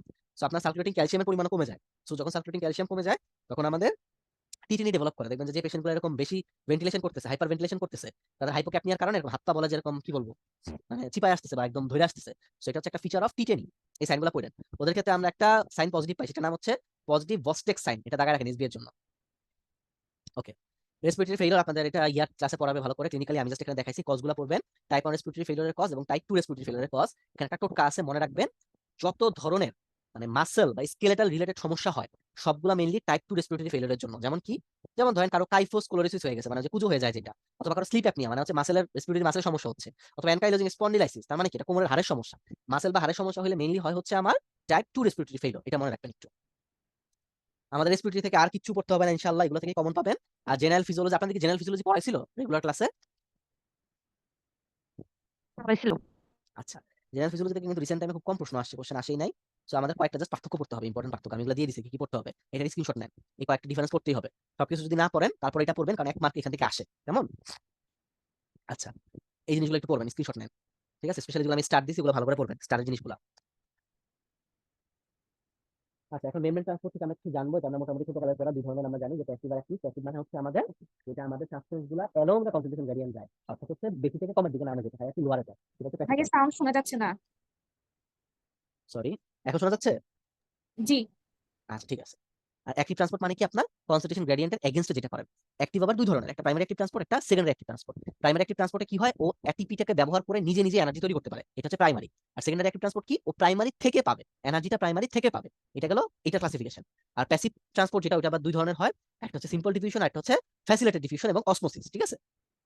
সো আপনারা এই পার্থক্যটা খুব ভালো করে পড়বেন, স্পেশালি স্পেশালি প্রাইমারি অ্যাক্টিভের মধ্যে একটা জায়গায় আমাদের মানে প্যাচ লাগে, সেটা হচ্ছে সাব ডিভিশনের ক্ষেত্রে। মনে রাখবেন যে আমাদের যে সেকেন্ডারি অ্যাক্টিভ ট্রান্সপোর্ট এটা কিন্তু দুই ধরনের, একটা কো আর একটা হচ্ছে কাউন্টার। কো ট্রান্সপোর্টকে বলা হয় সিম্পোর্টার। আপনাদের পরীক্ষা যদি প্রশ্ন দেয় যে একটা সিম্পোর্টার ট্রান্সপোর্টের এক্সাম্পল দেন, মনে রাখবেন যে গ্লুকোজ এবং সোডিয়ামের যে কো ট্রান্সপোর্টটা হয় এটা একটা সিম্পোর্টার। আর কাউন্টার ট্রান্সপোর্ট মানে কি উল্টাটা, যেটা অ্যান্টিপোর্ট হিসাবে, যেমন হচ্ছে সোডিয়াম আর হাইড্রোজেন আয়ন, এটা হচ্ছে একটা কাউন্টার। এটা মনে রাখবেন শুধু। ওকে, অসমোসিস ডিভিশনের পার্থক্যটা এখানে একটা পয়েন্ট খুব ইম্পর্টেন্ট, যে মনে রাখবেন যে অসমোসিসের ক্ষেত্রে যে সেমি পারমিয়েবল মেমব্রেনের যে ব্যাপারটা অসমোসিসের ক্ষেত্রে মাস্ট বি প্রেজেন্ট, এটা পরীক্ষা আসেই প্রায়, যে অসমোসিসের ক্ষেত্রে থাকতেই হবে, এটা না থাকলে আপনি অসমোসিস বলতে পারবেন না। আর ডিভিশনের ক্ষেত্রে may or may not be, মানে প্লাস মাইনাস থাকতে পারে না থাকতে পারে, এটা কোনো ভ্যারি করে না, এই পয়েন্টটা মনে রাখবেন। আর আরেকটা মনে রাখবেন যে equity of the hydrostatic pressure, এটা কিন্তু অসমোসিসের ক্ষেত্রে অতটা জরুরি না, বাট আপনার যদি ডিফিউশন হইতে হয় তখন কিন্তু এই জিনিসটা ইকুইটি হওয়াটা হাইড্রোস্ট্যাটিক প্রেসারের একদম ম্যান্ডেটরি, এটা মনে রাখবেন। আচ্ছা, এরপর আসলে আপনাদের পরীক্ষায় প্রায় প্রশ্ন দেয় যে what are the non membranous component of the cell. এটাকে আপনারা পুরো সূত্র দিয়ে মনে রাখেন, কেউ কোনো সূত্র দিয়ে পড়েন? আচ্ছা, তার মানে কেউ সূত্র দিয়ে পড়েন না, সবাই মনে রাখেন, বাট আমি একটু সূত্র মনে রাখার চেষ্টা করতাম, এটা পরীক্ষা আসে। স্পেশালি নন মেমব্রেনাস থাকে, আপনারা যেমন একটা জায়গা পড়বেন, হয় মেমব্রেনাস অর্গানেলি পড়বেন অথবা নন মেমব্রেনাস পড়বেন, বাকিটা ফলস লাগাবেন মেথড অফ এক্সক্লুশনের মাধ্যমে। সো নন মেমব্রেনাস অর্গানেলির কথা যদি বলেন আপনি, মনে রাখবেন যে আমাদের রিয়া প্রিয়া সিসি, দুই বান্ধবী রিয়া প্রিয়া, ওদেরকে আপনি সিসি বলে মানে বকা দিচ্ছেন বা গালি দিচ্ছেন, যে রিয়া প্রিয়া সিসি, রিয়া রিয়া মাইকটা অফ রিয়া প্রিয়া সিসি। মাইক অন কেন হচ্ছে? সান্দা ভাইয়া আপু মিউট mute করে করে দেন, দিলাম। মিউট করে দেন আপনি। হ্যাঁ, মিউট করে দিছি। আচ্ছা, সো রিয়া প্রিয়া সিসি দিয়ে মনে রাখবেন যে নিউমেরিক চার মনে রাখতে পারে সিসি, একটা সি হচ্ছে সেন্ট্রিওল, একটা হচ্ছে সাইটোস্কেলেটন। সাইটোস্কেলেটন আবার তিন ধরনের, একটা হচ্ছে মাইক্রোটিউবিউল, মাইক্রোফিলামেন্ট এবং ইন্টারমিডিয়েট ফিলামেন্ট। এই সাইটোস্কেলেটন কি টাইপের হয়, এটা থেকে আপনাদের ডিপ্লোমার একটা প্রশ্ন ছিল 2022 সালে, যে হোয়াট আর দ্য সাইটোস্কেলেটন। নাম হচ্ছে তিনটা, মাইক্রোটিউবিউল, মাইক্রোফিলামেন্ট এবং হচ্ছে ইন্টারমিডিয়েট ফিলামেন্ট। মনে রাখবেন জিপি থেকে কিন্তু একটা প্রশ্ন আসবে, যে একটা প্রশ্ন আসবে খুবই সহজ আসবে, কিন্তু পারতে হবে আপনাদের। ডিপ্লোমাতে আরেকটা প্রশ্ন আসছে 2000 আমি যদি ভুল না করি 17 বা 18 সালে, আমার ঠিক খেয়াল নাই, এটা আপনার বেসিক ফ্যাকাল্টির একটা প্রশ্ন ছিল, যে what are the inclusion bodies. Inclusion body চারটা নাম, secretory granule, pigment granule, lipid and glycogen এবং ক্রিস্টা। এটা হচ্ছে আমার ইনক্লুশন বডি বা ইনক্লুশন গ্র্যানিউল যেটাকে বলে, ঠিক আছে? সো মনে রাখেন। আচ্ছা, এরপর আসেন resting membrane potential. What is resting membrane potential? যখন আমার সেলটা রেস্টিং এ থাকে তখন আমাদের একটা নেগেটিভিটি মেইনটেইন করে ইনসাইডে, ঠিক আছে? এটাকে বলা হয় রেস্টিং মেমব্রেন পটেনশিয়াল। এই চারটা আপনাদের জন্য ইনফিনিটি স্টার, এখান থেকে অনেক প্রশ্ন আসে। স্যার ম্যাডাম কোশ্চেন করা যদি জায়গা খুঁজে না পায় তখন এখান থেকে কোশ্চেন করে। মনে রাখবেন যে কয়েকটা জিনিস খুব ইম্পর্টেন্ট, যেমন আরবিসি রেস্টিং মেমব্রেন এক ডিজিটের, শুধুমাত্র -9, বাট নিউরনের আর নার্ভেরটা আপনাদের প্যাচ লাগে দেখেন। নার্ভ ফাইবার তো অনেক টাইপের, alpha nerve fibre, delta nerve fibre, C fibre, তাই না? নার্ভ ফাইবারের রেস্টিং মেমব্রেন পটেনশিয়াল কিন্তু -90 মিলিভোল্ট, বাট নিউরনের ক্ষেত্রে কিন্তু সেটা -70, ঠিক আছে? -70 মিলিভোল্ট হচ্ছে আমার নিউরন, এটা প্যাচ লাগায় না, এটা মনে রাখেন, ঠিক আছে? এসএ নোডের কত, কার্ডিয়াক মাসেলের কত, এসএ নোডেরটা কিন্তু কন্ট্রোভার্সি আছে। যদি এসবিএ আসে, আমি এটা বলতেছি আবারও, এটা যদি এসবিএ হিসাবে আসে, এসবিএ হিসাবে আসে, যদি বারবার বলতেছি ভালো করে শুনেন, যদি এসবিএ হিসাবে আসে যে আপনার কার্ডিয়াক মাসেলের রেস্টিং মেমব্রেন পটেনশিয়াল কত এসবিএ, তখন অ্যান্সার হবে 80, এটা জ্ঞাননা দেওয়া। বাট যদি রেঞ্জে দেয় যে হোয়াট ইজ দ্য রেশিও, তো what is the range of cardiac muscle resting membrane potential, তখন হবে -85 টু 90। একই কথা স্কেলেটাল মাসেলের ক্ষেত্রে প্রযোজ্য। স্কেলেটাল মাসেলের যদি আপনি বিসিএস এর জন্য বলতেছি, বিসিএস এই ধরনের প্রশ্ন আসে, যে বিসিএস যদি আসে যে স্কেলেটাল মাসেলের আপনার রেস্টিং মেমব্রেন পটেনশিয়াল, ঠিক আছে, এটা হচ্ছে আপনার স্কেলেটাল মাসেলের কত, সেটা হচ্ছে -90। আর যদি বলা হয় যে রেঞ্জে বলে, তখন হচ্ছে -80 টু -90। দুইটা জিনিস খেয়াল রাখবেন, মাইনাস সাইনটা আছে কিনা, রেঞ্জটা ঠিক আছে কিনা। ওকে, যদি 80 টু -95 দিয়ে দেয় তাহলে কিন্তু ফলস, মনে রাখেন। শুধু 80 থেকে 90 হচ্ছে ট্রু স্কেলেটাল মাসেলের ক্ষেত্রে। ওকে, রেসপিরেটরি মেমব্রেন হেলথটা কেন নেগেটিভ, দুইটা বা তিনটা কারণ আমরা বলতে পারি। একটা হচ্ছে আপনার গিভস ডোনার ইকুইলিব্রিয়াম, যেটা সেটার জন্য, মানে একটা হচ্ছে সোডিয়াম পটাশিয়াম পাম্পের জন্য। আমরা জানি সোডিয়াম পটাশিয়াম পাম্পের ক্ষেত্রে তিনটা সোডিয়াম মানে পজিটিভ আয়ন বাইরে চলে যায় এবং দুইটা ইন এক্সচেঞ্জে ঢুকে। সো নেট লস কিন্তু একটা পজিটিভ আয়ন, একটা পজিটিভ আয়ন বেশি চলে যায়, সো ওর একটা নেগেটিভিটি থাকে। সোডিয়াম পটাশিয়াম পাম্পের এটা দেখানো হচ্ছে, তিনটা সোডিয়াম হচ্ছে বাইরে চলে যাচ্ছে এবং দুইটা পটাশিয়াম ভিতরে ঢুকতেছে। এটাকে আমি নোকিয়া দিয়ে আমরা মনে রাখতাম যে N4 সোডিয়াম আউট এবং কে মানে হচ্ছে ইনসাইডে আসতেছে, নোকিয়া। এরপর আরেকটা জিনিস এখান থেকে প্রশ্ন হয় না যদি হোমিওস্টেসিস মানে কি, maintenance of a constant condition in the internal environment. তার মানে আপনার বডিতে যে অবস্থাটা আছে সেই সাম্য অবস্থা রাখার যে ব্যাপারটা, সেটাকেই বলা হয় আপনার হোমিওস্টেসিস। হোমিওস্টেসিসের ক্ষেত্রে আমরা কয়েকটা ফিডব্যাক মেকানিজমের নাম জানি, পজিটিভ আর নেগেটিভ। পজিটিভ মানে হচ্ছে আপনার যেটা হইতেছে এটাকেই ও ইনিশিয়েট করতে থাকবে বা স্টিমুলেট করতে থাকবে, সেটা হচ্ছে পজিটিভ ফিডব্যাক। নেগেটিভ মানে কি, যেটা আপনার জন্য ক্ষতিকর ও একটা নেগেটিভ ফিডব্যাক দিয়ে ও থামাই দিবে। মনে রাখবেন পজিটিভ ফিডব্যাক মেকানিজমটা কিন্তু সামটাইম ভিসিয়াস হতে পারে এন্ড কজ ডেথ। কিভাবে একজন বলতে পারবেন? যার বেসিক ক্লিয়ার বলেন তো। ভাইয়া একটা নির্দিষ্ট পরিমাণ অ্যামাউন্ট যদি ব্লাড লস হয়ে যায় তখন সেটা আরো মানে পজিটিভ ফিডব্যাক দিয়ে দিয়ে মানে লসটা আরো বাড়ায় দেয়, এটাই ভেরি গুড, ভেরি গুড। তার মানে ধরেন কোনো কারণে কারো রোড ট্রাফিক অ্যাক্সিডেন্ট হয়েছে, তো তার তো অলরেডি ব্লাড লস হচ্ছে, তাই না? পজিটিভ ফিডব্যাক মানে কি, আপনার যেটা হইতেছে ওইটাকে ত্বরান্বিত করবে বা স্টিমুলেট করবে। তুই ব্যাটার তো এমনি 3 লিটার ব্লাড চলে গেছে, কার্ডিয়াক আউটপুট কমে গেছে, সো কি করবে ও আরো কার্ডিয়াক আউটপুটকে তখন কমাতে শুরু করবে। সো এটা হচ্ছে ওর জন্য ক্ষতিকর। সো এটাকে বলা হয় আপনার ভিসিয়াস সাইকেল। ভিসিয়াস সাইকেল করতে পারে পজিটিভ ফিডব্যাক মেকানিজম। এক্সাম্পল গুলো খুব ভালো করে পড়বেন। একটু সহজভাবে যদি আমি বলি, পৃথিবীর যত ভালো কাজ আছে, যত ভালো কিছু আছে, সবকিছু হচ্ছে পজিটিভ ফিডব্যাক। যেমন ব্লাড ক্লটিং হওয়া ভালো কাজ, আপনার কাইটে গেছে ক্লট হবে। তারপর পাকচুয়েশন, বাচ্চা হওয়া অবশ্যই একটা ভালো কাজ, খুশির সংবাদ। নার্ভ সিগন্যাল জেনারেট করে, এটা একটা খুশির সংবাদ। এলএইচ সার্চ করা ইন কেস অফ ফিমেল, এগুলো হচ্ছে খুশির কথা বা ভালো কথা, এটা হচ্ছে পজিটিভ ফিডব্যাক। নেগেটিভ মানে যত উল্টাপাল্টা কথা আছে বা যত নেগেটিভ কথাবার্তা আছে এগুলো হচ্ছে আপনার নেগেটিভ ফিডব্যাক। এই এক্সাম্পল গুলো পড়বেন আপনারা পরীক্ষার জন্য। আমাদের এখান থেকে আর আপাতত পড়ার কিছু নাই জিপি রেসপিরেটরি থেকে। কারো কোনো কনফিউশন আছে রিভিউ ক্লাসে এটাতে? আইনস্টাইনের একটা উক্তি দিয়ে রাখছি এখানে। কারো কোনো প্রশ্ন আছে? না হলে আমি পরেরটাতে চলে যাবো, আমাদের অনেকগুলো সিস্টেম ধরতে হবে কিন্তু ক্লাসটা লেন্দি হবে যেহেতু রিভিউ ক্লাস করাচ্ছি। একটা মজার ঘটনা বলি আপনাদের, রিভিউ ক্লাস থেকে কেউ যদি ফিজিওলজি টোটাল ক্লাস নাও করে, trust me or not, review class থেকে আপনি ফিজিওলজি টোটাল 20টা কোশ্চেনের মধ্যে ইনশাল্লাহ আমি গ্যারান্টি দিয়ে বলতে পারি আপনি সব ফ্যাকাল্টির জন্য এটা গ্যারান্টি 10 থেকে 12টা প্রশ্ন কমন পাবেন ইনশাল্লাহ। যদি প্রশ্নকর্তা বিএমইউর যে প্রশ্নকর্তা বা যারা কোশ্চেন মডুলেশন করে তারা যদি আগের বেসিসেই মডুলেশন করে, নতুন যদি কোনো সিস্টেম লঞ্চ না করে, তাহলে আপনি শুধু রিভিউ ক্লাস থেকে যদি আমার প্রত্যেকটা রিভিউ ক্লাস আজকে করেন ধৈর্য ধরে, আপনি ফিজিওলজি 10 থেকে 12টা কোশ্চেন ডিরেক্টলি কমন পাবেন ইনশাল্লাহ। কার কোনো প্রশ্ন নাই তাহলে? আচ্ছা, প্রশ্ন না থাকলে আমরা পরেরটাতে প্রসিড করি। আপনাদের যেটা নিয়ে সবচেয়ে বেশি কনফিউশন ছিল সেটা হচ্ছে আমাদের এন্ডোক্রাইন, তাই না? ওকে, আপনাদের পার্টিসিপেন্ট কি কমতেছে সময়ের সাথে সাথে নাকি এরকমই? আচ্ছা, এন্ডোক্রাইন শুরু করার আগে কি 2 মিনিটের একটা ব্রেক দিব? ব্রেক জি দিলে ভাইয়া, ভালো হয়। ভাইয়া 2 মিনিট। আচ্ছা, আমরা 2-3 মিনিট ব্রেক দিয়ে আমরা 40 থেকে শুরু করি। আমরা মোটামুটি আমরা এটা এন্ডোক্রাইন সময় নিব না, যেটা ইম্পর্টেন্ট আমরা ওগুলাই পড়াবো ইনশাআল্লাহ। ভালো লাগবে, যে জিনিসগুলো কনফিউজড ক্লিয়ার করে দিব। 2 মিনিটের পানি টানি খেয়ে আসে সবাই, যান 40 শুরু করবো।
আচ্ছা ভাই, আপুরা কি চলে আসছেন? কানেক্টেড আছেন? আমি শুরু করবো? হ্যাঁ ভাই, শুরু করেন। আচ্ছা ঠিক আছে, আপনাদের এন্ডোক্রাইন নিয়ে যেহেতু সমস্যা ছিল, আমি এন্ডোক্রাইনটা একটু ডিটেলসে ভালো করে পড়াই যে জায়গাগুলোতে সমস্যা। আর এরপর যেগুলো আছে ইনশাআল্লাহ, যেমন ব্লাড তো আপনার রাফসান জানি ভাইটা করছেন, নার্ভাস নোমান ভাইটা করছেন, তো আশা করি এখানে প্রবলেম খুব বেশি নাই। যেগুলো প্রবলেম ওগুলোতে আমি এমফাসিস দিই, এবং এই স্লাইডগুলো হচ্ছে পরীক্ষার জন্য ইম্পর্টেন্ট। আমি আবার বলতেছি, রিভিউ ক্লাসে যা দেখাচ্ছি সব হচ্ছে ডিপ্লোমার জন্য ইনফিনিটি স্টার। সো এগুলো খুব ভালো করে খেয়াল করেন, তারপরে রেকর্ড দেখবেন তাদের জন্য একই বক্তব্য আমার। দেখেন, এন্ডোক্রাইন সিস্টেমে আমরা মূলত এখানে আমরা কিছু গ্ল্যান্ড দেখতেছি, যে আমাদের বডির ওভারঅল যে আমাদের কিছু গ্ল্যান্ড আছে, তো এন্ডোক্রাইন গ্ল্যান্ডগুলো, এবং এখান থেকে কি কি সিক্রেশন হয়।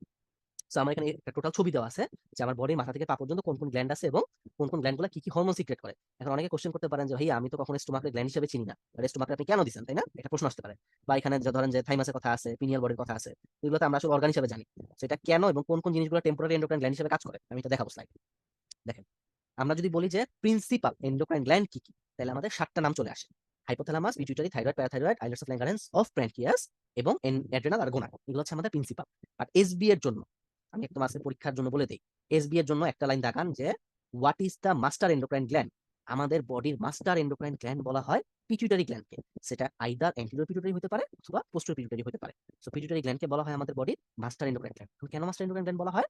কারণ পিটুইটারি গ্ল্যান্ড মেইনলি আদার্স যে গ্ল্যান্ডগুলো আছে আমাদের, এদের ফাংশনটাকে কন্ট্রোল করে, ডিরেক্টলি আর ইনডিরেক্টলি কন্ট্রোল করে। এজন্য এটাকে বলা হয় মাস্টার এন্ডোক্রাইন গ্ল্যান্ড। ওকে, এরপরে আমি যেটা বললাম যে আমাদের বডিতে কিছু অর্গানস আছে, এই অর্গানস গুলো অনেক সময় কি হিসাবে কাজ করতে পারে আমাদের, সরি, আমাদের এই অর্গানস গুলো আমাদের কি হিসাবে কাজ করতে পারে, আপনার টেম্পোরারি এন্ডোক্রাইন গ্ল্যান্ড হিসাবে কাজ করতে পারে। সো এই যে টেম্পোরারি গ্ল্যান্ড হিসাবে যে আমাদের কাজ করতে পারে, ঠিক আছে, এই নামগুলো আমাদের পড়তে হবে যে কোন অর্গানগুলো এবং কি কি ফাংশন বা তার কি কি এন্ডোক্রাইন সিক্রেশন করে। যেমন আমরা জানি, যেটা ছোটকাল থেকে আমরা পড়ে আসছি, এটা আমরা সবাই জানি, প্রথমটা যে পার্সেন্টটাকে আমরা বলি একটা আপনাকে শীটে খুঁজে পাইছেন, এই যে স্লাইডটা শীটে আছে কিন্তু। ওকে, সো আমরা জানি যে আমাদের একটা প্লাসেন্টাকে আমরা ইন কেস অফ ফিমেল বলা হয় যে টেম্পোরারি এন্ডোক্রাইন গ্ল্যান্ড। এখানে কি কি সিক্রেট হয় আমরা জানি: ইস্ট্রোজেন, প্রজেস্টেরন, এইচসিজি এবং এইচসিএস। এরা হচ্ছে সিক্রেশন। বাট আদার্স যে নামগুলো আছে, এগুলো কিন্তু আমরা আগে থেকে পরিচিত না। যেমন আমরা জানি যে কিডনি আমাদের একটা ভাইটাল এক্সক্রিটরি অর্গান, বাট কিডনিও কিন্তু অনেক সময় আমাদের এন্ডোক্রাইন ফাংশন করতে পারে। By which mechanism? কিডনি যখন রেনিন রিলিজ করে, ইলেকট্রোপয়েটিন রিলিজ করে এবং 125 ডাইহাইড্রোক্সিকোলিক অ্যাসিড রিলিজ করে, তখন এগুলো কিন্তু একটা এন্ডোক্রাইন ফাংশন থাকে। সেই জন্য এদেরকে বলা হয়েছে এন্ডোক্রাইন সিক্রেশন। এর মধ্যে হার্ট থেকে আরেকটা জিনিস করতে হবে, এএনপি। হার্টের এএনপি কোন কন্ডিশনে কোথা থেকে রিলিজ হয় একজন বলেন তো? হার্টের কোন জায়গা থেকে এএনপি বের হয়? সিরিয়াস ক্লাস তো করছেন। রাইট অ্যাট্রিয়াম, রাইট অ্যাট্রিয়াম যখন স্ট্রেচড হয়, কথা মনে রাখবেন। ফুল ওয়ার্ড হবে stretching of the right atrium, করলে আমার এএনপি বের হয়, মনে রাখবেন। আচ্ছা, এর সাথে আপনি আরো কয়েকটা কথা লিখতে পারেন, যে আমাদের আরো দুইটা কথা, যে আমাদের স্টোমাক থেকে গ্যাস্ট্রিন সিক্রেশন হবে, এটা এন্ডোক্রাইন ফাংশন। আর স্মল ইন্টেস্টাইন থেকে দুইটা হরমোন, সিক্রেটিন আর কোলসিস্টোকাইনিন। পিনিয়াল গ্ল্যান্ড থেকে মেলাটোনিন রিলিজ হয়, ঠিক আছে? মেলাটোনিন কখন রিলিজ হয় জানেন? সারাদিন রিলিজ হয় মেলাটোনিন? না, রাতে ঘুমের সময়। রাতে ঘুমের সময়। ভেরি গুড, সো এটা লিখে রাখতে পারেন আপনারা, রাতে ঘুমের সময় মেলাটোনিন রিলিজ হয়। আচ্ছা, আর এডিপোসাইট থেকে আমাদের দুইটা হরমোন বা তিনটা হরমোন বের হয়, লেপটিন। এর সাথে আপনার আরো দুইটা নাম লেখেন, কেউ বলতে পারবেন দুইটা নাম কি? বলেন, যে দেখেন আপনাদের পরের স্লাইডে আছে। রেজিস্টিন আর রিকনেক্টিভ। ভেরি গুড, এটা আপনাদের পরীক্ষা আসছিল প্রিভিয়াস ইয়ারে, যে following R the hormones of the adipose tissue. So leptin আমরা সবাই জানি, আর দুইটা নাম আমরা শিখবো, একটা হচ্ছে রেজিস্টিন এবং আরেকটা হচ্ছে এডিপোনেকটিন। আপনাদের লেকচারে হয়তো পড়াইছে এটা, ঠিক আছে? এই দুইটা এখানে লিখে রাখেন শিটে। আপনারা তখন আপডেটেড শিটটা পান নাই, ওগুলো দেওয়া আছে। সেখানে হচ্ছে কি আমাদের রেজিস্টিন এবং এডিপো নামক লিখে রাখেন। সো এই তিনটা হচ্ছে আমাদের এডিপোসাইট থেকে বের হয়। এটা খুবই ইম্পর্টেন্ট এই জায়গাটা পরীক্ষার জন্য, একদম ট্রিপল স্টার। ওকে, এরপরে আসেন আমাদের এন্ডোক্রাইন গ্ল্যান্ড এবং হরমোনগুলোর নাম। এখান থেকে আপনারা শুধুমাত্র মেজর ফাংশনটা পড়বেন। আর যদি পারেন, কেউ যদি পারেন, তাহলে আপনারা এই কেমিক্যাল নেচারটা পড়তে পারেন। বাট সহজ করে হচ্ছে ম্যাক্সিমাম হরমোনই আমাদের পেপটাইড নেচার, ম্যাক্সিমাম হরমোন যেগুলো অ্যামাইন বা হচ্ছে অন্য স্টেরয়েড টাইপের, ওগুলো আমরা আলোচনা করবো। বাট মনে রাখবেন ম্যাক্সিমাম গুলো এখানে পেপটাইড হিসেবে থাকবে। সো হাইপোথ্যালামাস, আমি উপর থেকে নিচে নামি। হাইপোথ্যালামাস মানে আমাদের একটা মাথার ব্রেইনের একটা অংশ, তাই না? হাইপোথ্যালামাস পোর্শন যেটা, হাইপোথ্যালামাস থেকে আমাদের মনে রাখবেন যে 4টা রিলিজিং হরমোন বের হয় এবং আমাদের যে মন বের হয়। সো রিলিজিং এবং ইনহিবিটরি হরমোন কি কি আছে, নামগুলো আমাদের পড়তে হবে। এখানে ক্রোনোলজি বা সিরিয়াল একটু উল্টাপাল্টা দেওয়া আছে। যেমন থাইরোটোপিন রিলিজিং হরমোন এর ফাংশন এইটা, কর্টিকোট্রপিনের ফাংশন এইটা, গ্রোথ হরমোন রিলিজের ফাংশন না এইটা, এবং গ্রোথ হরমোন ইনহিবিটরি হরমোন, বলছিলাম দুটো ইনহিবিটরি হরমোন থাকে। সো আপনার এই দুইটা ইনহিবিটরি হরমোন, ডোপামিন বা প্রোল্যাক্টিন ইনহিবিটরি হরমোন, আর গ্রোথ হরমোন ইনহিবিটরি হরমোন, যেটাকে নাম দেওয়া হয়েছে সোমাটোস্টেটিন। সোমাটোস্টেটিনের পাশে আরেকটা কথা দেখবেন, এটাকে আদর করে আরেকটা জিনিস ডাকা হয়, কেউ বলেন তো কি সোমাটোস্টেটিনকে বলা হয়? বলেন, ইউনিভার্সাল কিছু একটা কথা বলে তো সোমাটোস্টেটিন। ভেরি গুড, সো এসবি এর জন্য লিখে রাখেন, সোমাটোস্টেটিনকে বলা হয় ইউনিভার্সাল ইনহিবিটর, খুব ইম্পর্টেন্ট, ঠিক আছে? সো এটা কি করে দেখেন, যে রিলিজটাকে ও ইনহিবিট করে, ঠিক আছে? আচ্ছা, তারপর হচ্ছে আরেকটা কি দেখেন আপনার, যে গোনাডোট্রপিন রিলিজিং হরমোন রিলিজটাকে ইনহিবিট করবে, এবং যেটা হচ্ছে আমার লাস্ট ডোপামিন, বা যেটাকে আমরা প্রোল্যাক্টিন ইনহিবিটরি হরমোন বলি, ও প্রোল্যাক্টিন সিক্রেশনটাকে ইনহিবিট করে, ঠিক আছে? এটা হচ্ছে একটা অ্যামাইনিন নেচার। নেচারটা মনে রাখলেও সমস্যা নাই, জাস্ট ফাংশনটা দেখবেন। আর পিটুইটারি গ্ল্যান্ডের ক্ষেত্রে যদি আমি আসি, পিটুইটারি কিন্তু দুইটা ভাগ, একটা হচ্ছে অ্যান্টেরিয়র পিটুইটারি, একটা হচ্ছে পোস্টেরিয়র পিটুইটারি। অ্যান্টিপিউটারি থেকে কি কি হরমোন বের হয় এটা খুবই ইম্পর্টেন্ট বোঝার জন্য আপনাদের দরকার গ্রোথ হরমোন। গ্রোথ হরমোনটা কি করে আমরা বুঝতেছি যে গ্রোথে হেল্প করবে বাচ্চাদের, যে আপনি বাচ্চাদের যে বাচ্চাকে সবার ক্ষেত্রে যে আপনার যে গ্রোথটাকে স্টিমুলেট করা এই জিনিসটা করে হচ্ছে আমাদের অ্যান্টিরিয়র পিটুইটারি গ্রোথ হরমোন। আর যেটা হচ্ছে আমার থাইরয়েড স্টিমুলেটিং হরমোন বা যেটাকে আমি বলতেছি টিএসএইচ, ঠিক আছে, টিএসএইচ। এই টিএসএইচ হরমোনের টাইপটা একজন বলতে পারবেন? আপনারা তো এন্ডোক্রাইন ক্লাস করছেন, বলেন তো কি টাইপের হরমোন টিএসএইচ? কোন টাইপের মধ্যে আপনি ফেলাবেন? এটাকে বলা হয় একটা ট্রপিক হরমোন, লিখে রাখেন ট্রপিক হরমোন। টিএসএইচ হচ্ছে একটা ট্রপিক হরমোন। কেন ট্রপিক হরমোন? ট্রপিক হরমোন মানে হচ্ছে ও এক জায়গা থেকে সিক্রেট হবে, কাজ করবে অন্য গ্ল্যান্ডের উপরে এবং ওই গ্ল্যান্ডের সিক্রেশনটাকে ও কন্ট্রোল করবে। তার মানে পুরোপুরি মাস্তান। ট্রপিক হরমোন মানে পুরোপুরি মাস্তান, মনে রাখবেন। যে বান্দা জন্মগ্রহণ করছে এক জায়গায়, মানে তৈরি হয়েছে এক জায়গা থেকে, দেখেন তৈরি হয়েছে কিন্তু অ্যান্টিরিয়র পিটুইটারি গ্ল্যান্ড থেকে, বাট ও ফাংশন করতেছে কোথায় গিয়ে? থাইরয়েড গ্ল্যান্ডে গিয়ে। ও থাইরয়েড গ্ল্যান্ডের সিক্রেশনটাকে ওই কন্ট্রোল করতেছে। সো এটা পুরোপুরি মাস্তানি একটা ঘটনা না? এরকম মাস্তানি ঘটনা যে করতে পারে সেটাকে বলা হয় ট্রপিক হরমোন। সো টিএইচ এর পাশে লিখে রাখেন যে ট্রপিক হরমোন। আচ্ছা, এরপর অ্যাড্রেনোকর্টিকোট্রপিক হরমোন মানে অ্যাড্রেনাল কর্টেক্স থেকে যেটা বের হয়, এর মধ্যে আছে আপনার অ্যালডোস্টেরন, কর্টিসল আর অ্যান্ড্রোজেন। অ্যালডোস্টেরনটা খুব ভালো করে দেখান। অ্যালডোস্টেরনটা সিক্রেশন হয় কিন্তু মনে রাখবেন আমাদের অ্যান্টিরিয়র পিটুইটারি গ্ল্যান্ড থেকে। আর প্রোল্যাকটিনটা হয় পিটুইটারি থেকে, শুধু নাম পড়বেন, ঠিক আছে। আর আছে ফলিকুলার স্টিমুলেটিং হরমোন, লুটিনেজিং হরমোন। এগুলো হচ্ছে মেইনলি ফিমেলের ক্ষেত্রে, ইন কেস অফ ফিমেল, লাস্টের দুটো ইন কেস অফ ফিমেল। আর পোস্টেরিয়র পিটুইটারি থেকে যদি আমি বলি, এটা আমরা সবাই জানি মোটামুটি, যে একটা হচ্ছে আমার এডিএইচ এবং আরেকটা হচ্ছে এডিএইচ বা ভ্যাসোপ্রেসিন, আরেকটা বলা হয় অক্সিটোসিন, তাই না? হ্যাঁ, অক্সিটোসিনের ফাংশনটা আমরা সবাই জানি, যেটা হচ্ছে আমাদের মিল্ক ইজেকশনে হেল্প করে। পরীক্ষার হলে অপশন দেয়, আমি আপনাদের ধরাই দিচ্ছি। মিল্ক প্রোডাকশনে হেল্প করে অক্সিটোসিন, কিন্তু মিল্ক প্রোডাকশনে হেল্প করে না। অক্সিটোসিন কি করে? মিল্ক ইজেকশন মানে মিল্কটা বের করতে হেল্প করে, এটা হচ্ছে অক্সিটোসিনের কাজ। এবং অক্সিটোসিন আরেকটা ইম্পর্টেন্ট কাজ করে পার্চুয়েশনের সময় বা নর্মাল ডেলিভারির সময়। বলেন তো নর্মাল ডেলিভারি কি হেল্প করে অক্সিটোসিন? ইউটেরাস কি করে কন্ট্রোল কন্ট্রাকশন ভেরি কোনটা গুড। করবে? সো পূর্ণ কথাটা হচ্ছে contraction of the myoepithelial cell of the uterus during the parturition অথবা নর্মাল ডেলিভারি। এজন্য দেখবেন যে যাদের ট্রু লেবার পেইন উঠে বা লেবার পেইনের পেশেন্টদের যখন আমরা গাইনি ওয়ার্ডে ভর্তি রাখি, তখন কিন্তু আমরা অক্সিটোসিন ড্রিপ চালু করি। কেন অক্সিটোসিন ড্রিপটা দেওয়া হয়? যাতে আপনার ইউটেরাসটা কন্ট্রাক্ট করে। এটা হচ্ছে একটা ইম্পর্টেন্ট ফাংশন। আচ্ছা, আর এডিএইচ নিয়ে একটা কথা বলি। এডিএইচ এর মূল কাজ হচ্ছে ডায়ালিসিস করা বা হচ্ছে রিঅ্যাবজর্পশন করে এবং ব্লাড প্রেশারটাকে বাড়ায় দেয় যদি কমে যায়। আপনাদের কাছে আমার একটা প্রশ্ন, এডিএইচ আর ভ্যাসোপ্রেসিন দুইটা কি সেম জিনিস? না। না ভাইয়া, কি পার্থক্য? High concentration ADS is called একটা very low good, concentration. Very good. এটাই হচ্ছে মূল কথা, যে high concentration of ADH is termed as vasopressin. এটা মনে রাখবেন এসবি এর জন্য। আচ্ছা, এরপর আমরা থাইরয়েড গ্ল্যান্ডে চলে আসি। থাইরয়েড গ্ল্যান্ডে আমরা মূলত দুই ভাগে ভাগ করতে পারি, যে সেল অনুসারে। থাইরয়েড গ্ল্যান্ডে দুইটা সেল থাকে, একটা হচ্ছে ফলিকুলার সেল আর একটা হচ্ছে প্যারাফলিকুলার সেল। ফলিকুলার সেল থেকে দুইটা হরমোন বের হয়, একটা হচ্ছে T3 এবং T4। T3 তে আমাদের কি কাজ? আমরা জানি যে রিঅ্যাকশন, মানে বডি মেটাবলিক যে ফাংশন গুলো আছে, এগুলো কাজ করে হচ্ছে আমাদের থাইরয়েড হরমোন গুলা, ঠিক আছে। আর ফলিকুলার সেল থেকে যেগুলো বের হচ্ছে। আর প্যারাফলিকুলার সেল থেকে বের হয় কিন্তু ক্যালসিটোনিন, এটা মনে রাখবেন। ক্যালসিটোনিনের ফাংশন কি? এটা ডাবল স্টার দিয়ে দাঁড়ান। ক্যালসিটোনিনের রিলিজ হয় তাহলে কোথা থেকে? প্যারাফলিকুলার সেল থেকে, এবং ফাংশনটা পড়বেন পরীক্ষার জন্য। আচ্ছা, এবার আছে অ্যাড্রেনাল গ্ল্যান্ড। অ্যাড্রেনাল গ্ল্যান্ডের দুইটা পোর্শন আমরা জানি, আউটার কর্টেক্স এবং ইনার মেডুলা। আউটার কর্টেক্স যেটা, এই কর্টেক্স পোর্শন থেকে আমাদের দুইটা হরমোন বের হতে পারে, একটা হচ্ছে কর্টিসল, একটা হচ্ছে অ্যালডোস্টেরন। কর্টিসল, আচ্ছা কর্টিসলকে কি হরমোন বলা হয়? স্ট্রেস স্ট্রেস হরমোন বা ইমার্জেন্সি হরমোন। তার মানে আমরা যখন স্ট্রেস বা ইমার্জেন্সি কন্ডিশনে থাকি তখন আমাদের কর্টিসল রিলিজ হয়। আচ্ছা, মেডুলা থেকে কি হয়? মেডুলা থেকে হয় মূলত আমার অ্যাড্রেনাল মেডুলারি যে হরমোনগুলো, মানে ক্যাটেকোলামাইন, এর পাশে লেখেন ক্যাটেকোলামাইন, এই কথাটা লেখেন ক্যাটেকোলামাইন্স, তার মানে ইপিনেফ্রিন, নরএপিনেফ্রিন এগুলা। ডোপামিন প্লাস মাইনাস অনেক সময় দেয়, অনেক সময় দেয় না। আমরা ডোপামিনটা জানবো না, আমরা দুটো নামে শিখি, এপিনেফ্রিন আর নরএপিনেফ্রিন। আর প্যানক্রিয়াস থেকে আমাদের চারটা সেলের নাম জানতে হবে, যে alpha cell, beta cell, pancreatic polypeptide এবং ডেল্টা সেল, ঠিক আছে। তো যেটা আলফা সেল, আলফা সেল থেকে আমরা সবাই জানি গ্লুকাগন বের হয়। বিটা সেল থেকে মূলত আমাদের ইনসুলিনটা রিলিজ হয়। আমাদের এই যে এত কথাবার্তা ডায়াবেটিক্স নিয়ে বা যত নিয়েই হোক, সেটা হচ্ছে আমাদের ইনসুলিন। এটা হচ্ছে আমাদের এন্ডোক্রাইন পোর্শন অফ দ্য প্যানক্রিয়াসের যে বিটা সেল থাকে, সেটা থেকে আমার ইনসুলিনটা বের হয়, এটা জানতে হবে। আর যেটা হচ্ছে আমার এখানে বাকি দুটো দেয় নাই, প্যানক্রিয়াটিক পলিপেপটাইড আর হচ্ছে ডেল্টা সেল, এই দুটো আপনারা পড়বেন, সেটা হয়তো বা আছে। প্যারাথয়েড গ্ল্যান্ড থেকে বের হয় প্যারাথর্মোন, এটা আমরা সবাই জানি। প্যারাথর্মোনের মেইন কাজ হচ্ছে ক্যালসিয়াম আয়নের কনসেন্ট্রেশনটা মেইনটেইন করা। এটা আপনাদের পড়াইছিল কিভাবে মেইনটেইন করে প্যারাথয়েড হরমোনটা। নীরবতা সম্মতির লক্ষণ ধরে নিলাম পড়াইছিল। Very good. আচ্ছা, তারপরে দেখেন টেস্টিস থেকে আমাদের টেস্টোস্টেরন হরমোন বের হয়। এটা মেলে কি কাজ করে এবং এটা ভাগ করে পড়তে হয়, যে ফিটাসের ক্ষেত্রে কি করে বা অ্যাডাল্ট মেলের ক্ষেত্রে কি করে, এটা আমি পরে দেখাবো রিপোর্টটি পড়ানোর সময়। ওকে, ওভারি থেকে আমাদের দুইটা ভাগ, ইস্ট্রোজেন, প্রজেস্টেরন হরমোন বের হয়। ইস্ট্রোজেনটা মনে রাখবেন যে সবসময় গ্রোথ এবং ডেভেলপমেন্ট অফ হিউম্যান, ঠিক আছে, মেয়েদের যে শারীরিক গঠন তৈরি করা, আল্লাহ তাআলা এত সুন্দর করে তৈরি করছে, এটা তৈরিতে মেইন ভূমিকা পালন করে হচ্ছে ইস্ট্রোজেন হরমোনটা। আর P4P দিয়ে মনে রাখবেন, প্রজেস্টেরন হরমোনটা মেইনলি কাজ করে হচ্ছে ডিউরিং প্রেগন্যান্সি, ঠিক আছে। প্রেগন্যান্সিতে প্রজেস্টেরন হরমোন মেইনলি কাজ করে। তো প্রজেস্টেরন প্রেগন্যান্সির সময় কি করে, যে ব্রেস্টের যে ফার্দার ডেভেলপমেন্ট, মিল্ক প্রোডাকশনের সময় যেটা ফার্দার ডেভেলপমেন্টের দরকার হয়, ডাক্তার সিক্রেশনের যে ব্যাপারটা, এখানে হেল্প করে প্রজেস্টেরন। ইউটেরাইন এন্ডোমেট্রিয়াল গ্ল্যান্ডগুলোকেও ডেভেলপমেন্টে হেল্প করে, এবং এটাকে বলা হয় যে secretion of the uterine milk করে। এটা এসবি এর জন্য দাগায় রাখেন, যে ইউটেরাইন মিল্ক সিক্রেশনে হেল্প করে কোন হরমোন? অ্যান্সার হবে কি আপনার? প্রজেস্টেরন। পরীক্ষার হলে প্রশ্ন হয় আপনাদের শীত থেকেই, বই থেকেই, বাট আমরা আসলে বুঝি না বা জানি না যে কোন লাইনগুলো থেকে প্রশ্ন হয়। এই জন্য আমরা দেখা যায় যে ম্যাক্সিমামই ভুল করি পরীক্ষার হলে। তো আশা করি এটা নিয়ে কনফিউশন হবে না।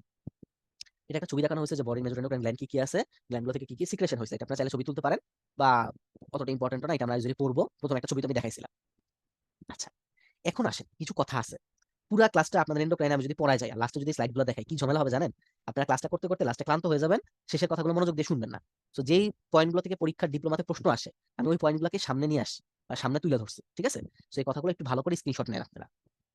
এই জিনিসগুলা পরীক্ষার জন্য ইম্পর্টেন্ট। যে কোন হরমোনটাকে বলা হয় আপনার লাইফ সেভিং হরমোন। আমাদের লাইফ সেভিং হরমোন হচ্ছে দুইটা, একটা হচ্ছে আমাদের অ্যালডোস্টেরন, আরেকটা হচ্ছে প্যারাথাইরয়েড হরমোন, মনে রাখবেন।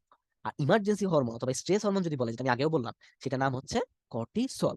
সো অপশনে যদি দেয় during stress which hormone secretion increased, answer হবে cortisol. What is the emergency hormone, তখন অ্যান্সার হবে কর্টিসল। ওকে, এরপর আরেকটা কথা যে কোন হরমোনগুলো আমার ক্যাটাবলিক হরমোন এবং কোন হরমোনগুলো আমার অ্যানাবলিক হরমোন।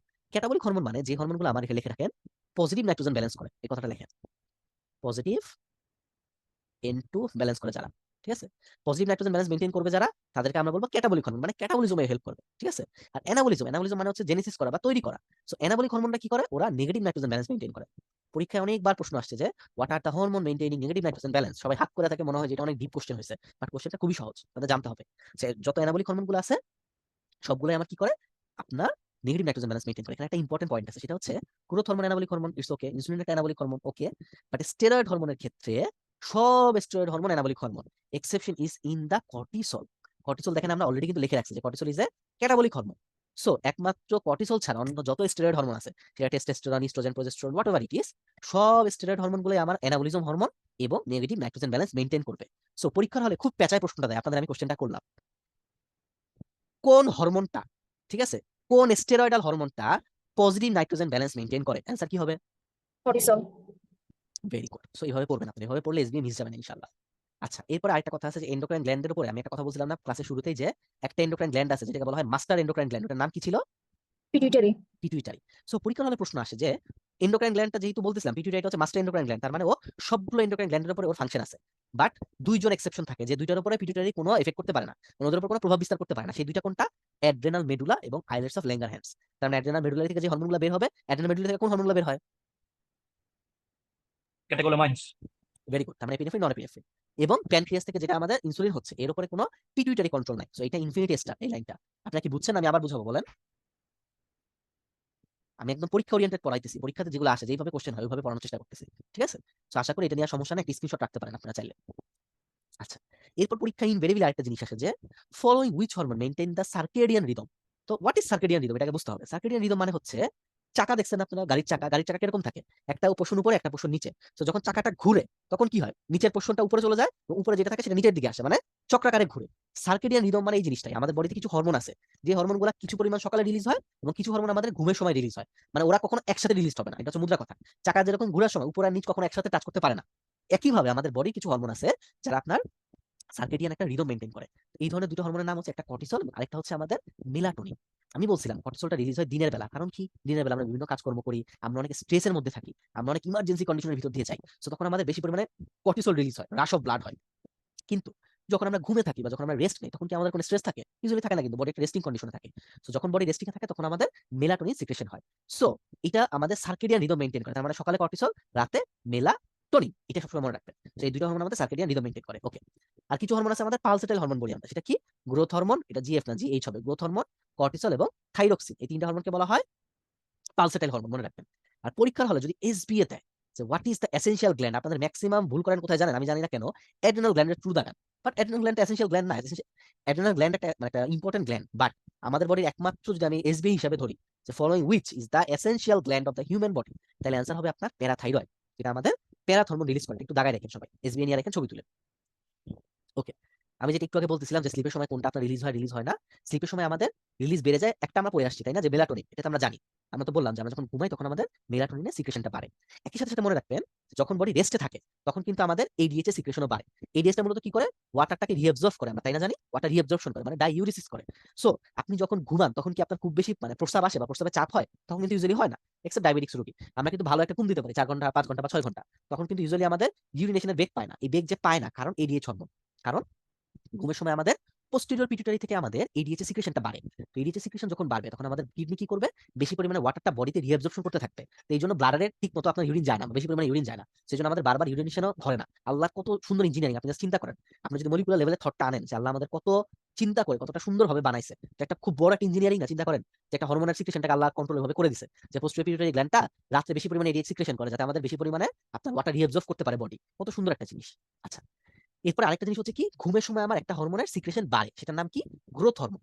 দেখেন আমরা ছোট বেবি যখন হয়, বাচ্চা যখন হয়, চিন্তা করেন, আমরা বলি না যে ছোট নিউবর্ন বেবিরা 16 থেকে 18 ঘন্টা দিনে ঘুমায়। ব্যাখ্যাটা দেখেন কেন? কারণ তখন তাদের গ্রোথ সবচেয়ে বেশি পরিমাণ দরকার বা বেশি পরিমাণে হয়। সো আমরা যখন ঘুমাই তখন কিন্তু আমাদের গ্রোথ হরমোনের সিক্রেশনও বাড়ে। আপনাকে দিয়ে চিন্তা করেন, আপনি যদি টানা 1 মাস যদি রাতে 2 ঘন্টা করে ঘুমান বা 3 ঘন্টা করে ঘুমান, আপনি দেখবেন আপনার কিন্তু বডিতে একটা ওয়েট লস হচ্ছে, আপনার চোখের নিচে কালি পড়তেছে বা আপনি ভালো ফিল করতেছেন না। কেন? কারণ গ্রোথ হরমোনের সিক্রেশন হচ্ছে না। সো যারা বেশি ঘুমায় তাদের কিন্তু স্বাস্থ্য ভালো থাকে। কেন ভালো থাকে? কারণ তাদের গ্রোথ হরমোন রিলিজ বাড়ে। এবং আরেকটা হরমোন আমার স্লিপের সময় বের হবে, এটা হচ্ছে আমার প্রোল্যাক্টিন। সো এই 4টা হরমোন আপনারা ঠোঁটস্থ, মুখস্থ, কণ্ঠস্থ ভালোভাবে মনে রাখেন, পরীক্ষায় বহুবার আসছে। ঠিক আছে? আচ্ছা, এখন ঘুমের সময় বাড়ে কি কি পড়লাম, তো কমে কি কি জানতে হবে না? ঘুমের সময় কমে হচ্ছে আমাদের কর্টিসল, এটা তো আমরা বললামই, সার্কেডিয়ান রিদম যেহেতু মেইনটেইন করে, সো দিনের বেলা কর্টিসল বেশি থাকে, রাতে কর্টিসল কমে যায়। এবং ইনসুলিন নিয়ে খুব মজার একটা ঘটনা আছে। আচ্ছা, ঘটনা বলে সময় নষ্ট হবে, এখন আর গল্প করবো না। ইনসুলিনটা কি হয়, আমাদের ঘুমের সময় সিক্রেশনটা কমে যায়। কারণ ইনসুলিন সিক্রেশন যদি আমার ঘুমের সময় বাড়তো, দিনের বেলা তো ইনসুলিন সিক্রেশন বেশি থাকে, কিন্তু এটা কম্পেনসেট হয় কিভাবে? কারণ দিনের বেলা আমরা বিভিন্ন খাবার খাই, তো খাবার খেলে কি হয়, ইনসুলিনটা কাজে লেগে যায়, সো গ্লুকোজের পরিমাণটা অপটিমাম থাকে। বাট ঘুমের সময় কি হয়, ইনসুলিনের সিক্রেশনটা বিটা সেল থেকে কম হয়। যদি কোনো কারণে ইনসুলিনের সিক্রেশনটা বেশি হতো, তখন কিন্তু আমরা সবাই হাইপোগ্লাইসেমিক হয়ে মারা যাইতাম ঘুমের সময়, তাই না? সো এই জন্য আল্লাহ এভাবে নির্ধারণ করে দিয়েছে যে ঘুমের সময় আমাদের ইনসুলিন সিক্রেশনটা কম হয়। এবং আরো কিছু হরমোন কমে, অ্যাড্রিনালিন এবং এসিটিএইচ, এই কয়েকটা হরমোনের সিক্রেশন আমার ঘুমের সময় কমে যাবে। ওকে, এবার এই যে বক্সটা, এই বক্সটা ইনফিনিটি স্টার, আইএস। আইএস মানে হচ্ছে ইনফিনিটি স্টার, ঠিক আছে? আইএস, এইটা আপনারা ঠোঁটস্থ, মুখস্থ, কণ্ঠস্থ খুব ভালোভাবে পড়বেন। আমি একটু বুঝাই দিই কিভাবে। দেখেন, এটা খুবই ইম্পর্টেন্ট যে পরীক্ষা অনেকভাবে প্রশ্ন আসতে পারে। আপনাদের বলতে পারে যে what are the steroidal hormone, বা what are the steroid derivatives hormone, অথবা বলতে পারে what are the cholesterol derivatives hormone, অথবা বলতে পারে what are the hormones that act through gene activation. So আপনাদের পরীক্ষায় যেভাবেই অপশন আসুক না কেন, অ্যান্সার হবে এই 6টা কথা। তার মানে এই 6টা হরমোন, এই 6টা জিনিস হচ্ছে আমাদের স্টেরয়েডাল হরমোন, বা এরা আমাদের কোলেস্টেরল ডেরিভেটিভস, এই হরমোনগুলা। সেই হরমোনের নামগুলো আমরা একটু পড়ি। Aldosterone, cortisol, androgen, estrogen, progesterone, testosterone, calcitriol, not calcitonin. খাতার মধ্যে লেখা রাখেন, পরীক্ষার হলে ক্যালসিটোনিন দেয় অপশনে, নট ক্যালসিটোনিন, নট ক্যালসিয়াম, এটাও লিখে রাখেন। ঠিক আছে? ক্যালসিট্রায়োল, এটা হচ্ছে কোলেস্টেরল ডেরিভেটিভস বা স্টেরয়েডাল হরমোন। এবং রেটিনোইক অ্যাসিড, এটা মনে রাখবেন। ঠিক আছে? এটা এক্সেপশন, রেটিনোইক অ্যাসিড, এটা হচ্ছে আমাদের কোলেস্টেরল ডেরিভেটিভস বা স্টেরয়েডাল হরমোন। এটা পরীক্ষার জন্য ইনফিনিটি স্টার, কয়েকটা পয়েন্ট। আপনার তো কোশ্চেন সলভ করছেন কিওয়ার্ড, দেখছেন না কতবার আসছে। একই সাথে সাথে আমি আপনাদের পড়ায় দিই, অনেক সময় পরীক্ষা সামনে আমরা আগের দিকে দিত যে হোয়াট আর দ্য গ্ল্যান্ড, অথবা হোয়াট আর দ্য অর্গানস, অথবা what are the site that secrete steroid hormone, that produces steroid hormone, বা that what are the site containing cholesterol derivatives. যেইভাবে কোশ্চেন করুক না কেন, ওই সাইট বা অর্গান যদি বলে, তাহলে অ্যান্সার হবে এই 4টা। তার মানে অ্যাড্রেনাল কর্টেক্স, ওভারি, প্লাসেন্টা এবং টেস্টিস। এই 4টা জায়গা থেকে আপনার স্টেরয়েডাল হরমোন তৈরি হতে পারে, অথবা আপনার কোলেস্টেরল ডেরিভেটিভস গুলো রিলিজ হয়। সবাই কি বুঝছেন আমার কথা? সবাই ক্লিয়ার? যদি না বুঝেন আমি আবার বলবো, কোনো সমস্যা নেই, এটা খুব ইম্পর্টেন্ট, পরীক্ষা Clear অসংখ্য ভাইয়া। প্রশ্ন আসছে কিন্তু। আচ্ছা, যদি বুঝেন তাহলে আমি কন্টিনিউ করি। দেখেন, একটা প্রিভিয়াস ইয়ারের প্রশ্ন, দেখেন অনেক আগের প্রশ্ন, যদিও 13 সালের একটা প্রশ্ন। এখানে বলছে steroid nucleus containing hormone, hormone বলছে কিন্তু, খেয়াল করেন, স্টেরয়েড নিউক্লিয়াস কন্টেইনিং হরমোনের কথা জিজ্ঞেস করছে। ওকে, কি কি হবে আপনারা বলেন তো অ্যান্সার, বলেন তো। cortisol, aldosterone, আচ্ছা, অপশন সি কোলেস্টেরল, এটা ট্রু না ফলস? এটা তো হরমোন না। Very good, bile acid is not a hormone. So যেহেতু আমাদের হরমোন হিসেবে বলছে, আমরা বাইলেসিড কি হিসেবে জানি, এটা ডাইজেস্টিভ জুস, তাই না? বাইলের ডাইজেস্টিভ জুস হিসেবে আমরা জানি। সো এই জন্য বাইলেসিড এখানে ফলস হবে। বাট আমার কোশ্চেন হচ্ছে কর্টিসল কেন ফলস হলো বলেন তো? Why cortisol is false? Cholesterol, sorry cortisol বলছি, cholesterol. Why cholesterol is false? Cholesterol তো হরমোন না। ভেরি গুড, এটাই হচ্ছে অ্যান্সার। কোলেস্টেরল তো আমাদের হরমোন না, কোলেস্টেরল ডেরিভেটিভস হতে পারে। বাট কোশ্চেনে ঠিক করবেন যে আপনি কোশ্চেন দেখে খুশিতে সব ট্রু লাগানো শুরু করবেন না, এটা একটা বড় ভুল। প্রশ্ন দেখে আগে অ্যানালাইসিস করবেন যে প্রশ্নে আমার কি চাইছে। অনেক সময় নট লাগায় দেয়, which are not the steroidal hormone, steroidal hormone দেখে দাগানো শুরু করবেন না, প্রশ্নটা পড়বেন আগে। তো যেহেতু হরমোনের কথা বলছে, এই জন্য আমার কোলেস্টেরলটা এখানে ফলস হয়েছে। ওকে, এটা আপনাদের জন্য প্র্যাকটিস। বলেন স্টেরয়েড হরমোন কি কি, বলেন আপনি অ্যান্সার দেন। TFT TFT, FT. FT, very good, very good. তার মানে ক্যালসিট্রায়োল টু, ক্যালসিটোনিন কিন্তু ট্রু না, আমি আগেও বলছি। আর সেক্স হরমোন এখানে একবারে বলে দিয়েছে, তার মানে টেস্টোস্টেরন, প্রোজেস্টেরন একবারে বলছে। ওকে, ভেরি গুড। আচ্ছা, এরপর আরেকটা জিনিস, এটা আপনাদের ক্লাসে পড়াইছে কিনা আমি জানি না, ক্লাসিফিকেশন অফ দ্য হরমোন। আমরা হরমোনকে ক্লাসিফাই করতে পারি 4 ভাবে: তার কেমিক্যাল নেচার অনুসারে, তার রিসেপ্টর লোকেশন অনুসারে, তার সাইট অফ অ্যাকশন অনুসারে, এবং তার মেকানিজম অফ অ্যাকশন অনুসারে। কেমন? এটা পরীক্ষার জন্য অতটা ইম্পর্টেন্ট না, বাট আপনাদের জানতে হবে। এটার মধ্যে প্রথম যেটা ছিল, যে আমাদের 1 নাম্বার যেটা ছিল, 1 নাম্বার ছিল হচ্ছে কেমিক্যাল নেচার অনুসারে। কিছু হরমোন কেমিক্যালি প্রোটিন হয়, কিছু পলিপেপটাইড হয়, কিছু গ্লাইকোপ্রোটিন হতে পারে, এবং সবচেয়ে ইম্পর্টেন্ট হচ্ছে কিছু হরমোন হয় স্টেরয়েড এবং অ্যামাইনো অ্যাসিড ডেরিভেটিভস। আপনাদের পরীক্ষার জন্য যেটা ইম্পর্টেন্ট সেটা হচ্ছে এই দুইটা, এই দুইটা জিনিসের নাম ভালো করে পড়তে হবে, কেমন? আর প্রোটিন হরমোন মানে মনে রাখবেন যাদের 100 বা তার বেশি অ্যামাইনো অ্যাসিড কন্টেইনিং হয় যারা, তারা হচ্ছে প্রোটিন হরমোন। এক্সাম্পল গুলো পড়বেন। আর পলিপেপটাইড, যদিও পলি মানে বেশি, আমাদের মনে হয় পরীক্ষা হলে এরকম পেঁচাই দিতে পারে যে পলিপেপটাইড হরমোন বলতে আমরা মনে হতে পারে যে 100 বেশি হয়তো অ্যামাইনো অ্যাসিড, বাট না, পলিপেপটাইড হরমোনের মধ্যে 100 অ্যামাইনো অ্যাসিডের কম থাকে, ঠিক আছে? এটার এক্সাম্পল গুলো পড়বেন, কোন হরমোনগুলো আমাদের পলিপেপটাইড হরমোন। গ্লাইকোপ্রোটিন কোন কোনগুলো এটাও পড়বেন, স্টেরয়েড হরমোনগুলো আমরা আগে একবার আলোচনা করছি। আর derivatives of the amino acid এটা ভালো করে পড়বেন, ঠিক আছে? দেখেন অ্যাড্রেনাল মেডুলারির মধ্যে এখানে কিন্তু ডোপামিনটা অ্যাড করে দিছে। আমরা যদিও ক্যাটাকলামের মধ্যে ডোপামিনটা পড়ি নাই, বাট এখানে কিন্তু অ্যাড করে দিছে। তার মানে এটা এসবি হিসেবে আসতে পারে যে ডোপামিন কিন্তু আপনার একটা অ্যামাইনো অ্যাসিড টাইরোসিন ডেরিভেটিভস, কেমন রাখবেন ক্লাসিফিকেশনে। এই যে দেখেন যেটা বলতেছিলাম আমরা যে amino acid tyrosine derivatives hormone আর কোন কোনগুলা, অ্যান্টিডাইরেটিক এটা আমরা পড়ি নাই, থাইরয়েড ট্রু, ক্যাটাকোলামাইন এটাও ট্রু। তার মানে ক্যাটাকোলামাইন সবগুলো পড়ে গেছে, আলাদাভাবে তারা মেনশন করে দিয়েছে ডোপামিন। তো যেহেতু আমরা এখানে বক্সের মধ্যে পড়ে আসি ডোপামিনের কথাটা, সেই জন্য আমরা এটাকে ট্রু দেখাইছি। ওকে, এই জন্য আমার এটা ট্রু হয়েছে। আচ্ছা, এরপর আমরা কিছু হরমোনকে রিসেপ্টর কোথায় অবস্থিত এটা অনুসারে ভাগ করতে পারি, যে হরমোনের রিসেপ্টরটা কি সেল মেমব্রেনের ভিতরে, নাকি সাইটোপ্লাজমে, নাকি নিউক্লিয়াসে। সো এই ভাগ অনুসারে ধরেন একটা সেল যদি হয়, এই সেলের কি সেল মেমব্রেনে আছে বাইরের দিকে, নাকি সাইটোপ্লাজমের ভিতরে অবস্থিত, নাকি নিউক্লিয়াসের ভিতরে অবস্থিত, এটার উপর ডিপেন্ড করে আমরা তিন ভাগে ভাগ করছি। মনে রাখবেন specially all steroid hormone are located in the cytoplasm, এটা মনে রাখবেন। ক্লিয়ার? আমি আবার বলতেছি, all steroid hormone are located in the cytoplasm. এবং যেটা থাইরয়েড হরমোন T3 T4 এটা থাকে হচ্ছে নিউক্লিয়াসের ভিতরে, এটা মনে রাখবেন, কেমন? আর যে হরমোনগুলো সেল মেমব্রেনে থাকে মানে আউটসাইডে থাকে, এদের নামগুলো পড়বেন। যেমন এখানে শুধু ব্রড হেডিং আছে প্রোটিন হরমোন, বা প্রোটিনের মধ্যে অনেকগুলো নাম আছে, পেপটাইডের মধ্যে অনেকগুলো নাম আছে, ইভেন ক্যাটাকোলামাইনও 3টা। সো আপনাদের নাম সহ পড়তে হবে, শুধু এরকম পড়ে যাবে না যে ক্যাটাকোলামাইন, নাম সহ শীটের মধ্যে লিখে রাখবেন কোন কোনগুলো ক্যাটাকোলামাইন। সো এইভাবে পড়লে ইনশাআল্লাহ পরীক্ষা কোশ্চেন আনসার করতে পারবে। সো এটা হচ্ছে according to the location of the receptor. আচ্ছা, এইটা আপনারা বলেন তো, এটা দেখেন অ্যান্সারটা, অ্যান্সারটা না দেখা বলেন যে আপনাদের following which hormone have the intracellular receptor. Intracellular receptor বলতে কোন হরমোনগুলো বুঝাইতেছে বলেন তো, এখান থেকে কোনটা বুঝাচ্ছে বলেন? ইন্ট্রাসেলুলার, দেখেন, সরি কোথায় গেল, তার মানে ইন্ট্রাসেলুলার রিসেপ্টর থাকবে কোন জায়গাতে, সেই হরমোনটা যদি ওর, সাইটোপ্লাজম নিউক্লিয়াস। হ্যাঁ ভেরি গুড। তার মানে সেলের ভিতরে যদি, তার মানে এখানে এক্সেপশন হবে আপনার বাইরের গুলো, সেল মেমব্রেন গুলো হবে না। সেল মেমব্রেন ছাড়া আমার বাকিগুলো যদি থাকে, এখানে রেটিনিক অ্যাসিডটা কেন ট্রু দিছে বলেন তো? স্টেরয়েড হরমোন ভাই, আপনি একটু আগে বলেন। ভেরি গুড, এটা হচ্ছে কাইন্ড অফ স্টেরয়েড হরমোন, এটা হচ্ছে এক্সাম্পল, আপনারা আসলে ভালো করে বুঝছেন। সো এই জন্য রেটিনিক অ্যাসিডটা কিন্তু ট্রু হয়েছে। এখানে অনেকে কনফিউশন হতে পারে যে রেটিনিক অ্যাসিডটা তো হরমোন না, বাট আমরা কিন্তু ওইভাবে পড়ে আসছি ক্লাসিফিকেশন। আমি যে স্লাইডটা দেখাইলাম এই জন্যই বলতেছি যে আমার লেকচারটা ফলো করতে হবে, লেকচারটা ফলো করলে আপনারা অ্যান্সার ট্রু দিতে পারবেন, তখন আর কনফিউশন থাকবে না। সো এই জন্য অপশন ইটা আমরা ট্রু দেখাবো। ওকে, এবার আসেন 3 নাম্বার যে ক্লাসিফিকেশনটা, ওর সাইট অফ অ্যাকশন। আমি বলছিলাম যে এতক্ষণ লোকেশন অনুসারে ভাগ করছিলাম, আর এখন ভাগ করতেছি যে ও কোথায় কাজ করে, ওর কাজ করার ক্ষেত্রটা কোথায়, কাজ করার জায়গাটা কোথায়, এই অনুসারে আমরা 3 ভাগে ভাগ করছি। একটা হচ্ছে লোকাল হরমোন, আমি বাংলায় বুঝাই দিই তাহলে মনে থাকবে। লোকাল হরমোন মানে হচ্ছে লোকাল মাস্তান, কিছু এলাকার পাতি মাস্তান থাকে না, যে নিজের এলাকাতে, যেমন বাসাবোর কিছু মাস্তান আছে, ওরা বাসাবোতেই ওদের পাওয়া। তো এরকম মানে হচ্ছে যে যারা যে জায়গা থেকে সিক্রেশন হচ্ছে ওই জায়গাতেই কাজ করতেছে, এটা হচ্ছে লোকাল হরমোন। কেমন? নামগুলো পড়বেন, এসিটিএ, রেটিন এবং কোলেসিস্টোকাইনিন। তার মানে গাট হরমোন যেগুলো আছে, জিআইটি হরমোন যারা, জিআইটি হরমোনগুলোকে বলা হয় লোকাল হরমোন। এটা একটা ইম্পর্টেন্ট জিনিস। All the local hormones of the GIT আমরা পড়বো ইনশাআল্লাহ পরে। এবং কিছু আছে আমাদের জেনারেল হরমোন। জেনারেল হরমোন মানে কি, ওরা স্পেসিফিক একটা এন্ডোক্রাইন গ্ল্যান্ড থেকে সিক্রেট হবে, রক্তের মাধ্যমে পরিবহন হয়ে একটা ডিস্টেন্স সাইটে যাইতে পারে এবং সেখানে ও কাজ করবে, বাট ওই সাইটের কিন্তু সিক্রেশন আবার ওরা কন্ট্রোল করে না, ওরা শুধুমাত্র এখানে কাজ করে। যেমন গ্রোথ হরমোন, ইনসুলিন, এগুলো হচ্ছে আমাদের একটা জেনারেল হরমোন, এক জায়গা থেকে সিক্রেট হয়ে অন্য জায়গায় কাজ করবে। বাট আমি আরেকটা যেটা বলছিলাম যে টপিক হরমোনের কথাটা, পড়ানোর সময় বলছিলাম না যে টপিক হরমোন মানে হচ্ছে এটা সবচেয়ে, কি বলবো, যে সবচেয়ে বড় মাফিয়া। এই মাফিয়া কি করে, ও এক জায়গা থেকে সিক্রেট হয়, ডিস্টেন্স গ্ল্যান্ডে গিয়ে কাজ করে এবং ওইটার সিক্রেশনটাকে ও কন্ট্রোল করে। এটাই হচ্ছে আমার topic hormone. So topic hormone এক্সাম্পলটা আমি ওই সময় বুঝাই দিচ্ছি আর আমি রিক্যাপ করলাম না। 3টা কথা মনে রাখবেন, টিএসএইচ, এসিটিএইচ এবং লুটিন হরমোন। এই 3টা এক্সাম্পল ঠোঁটস্থ, মুখস্থ, কণ্ঠস্থ, যে যেভাবে পারেন, যে পড়ার টেবিলের উপরে লেখা রাখতে পারেন বা যেখানে যা সুবিধা, খুব ভালোভাবে মনে রাখবেন যে এই 3টা হরমোনকে বলা হয় ট্রপিক হরমোন। ওকে, এরপর আসেন হরমোনের মেকানিজম অফ অ্যাকশন অনুসারে আমরা কিছু ভাগ করতে পারি। যেমন কিছু হরমোন আছে যারা ইন্টারসেলুলার রিসেপ্টরের সাথে বাইন্ড করে, তারা জেনেটিক মাধ্যমে কাজ করে, এরকম এক্সাম্পল হচ্ছে আপনার থাইরয়েড হরমোন বা স্টেরয়েড হরমোন গুলা। আবার কিছু হরমোন থাকে যারা হচ্ছে আপনার সেল সার্ফেস রিসেপ্টরের সাথে বাইন্ড করে। তো সেল সার্ফেসের সাথে যারা বাইন্ড করবে তারা স্বাভাবিকভাবে তারা কিন্তু সেকেন্ড মেসেঞ্জারের মাধ্যমে কাজ করবে। সো আপনাদের পরীক্ষার সময় এটা এমসিকিউ দিয়ে দেয় যে following which hormones are act through the second messenger system.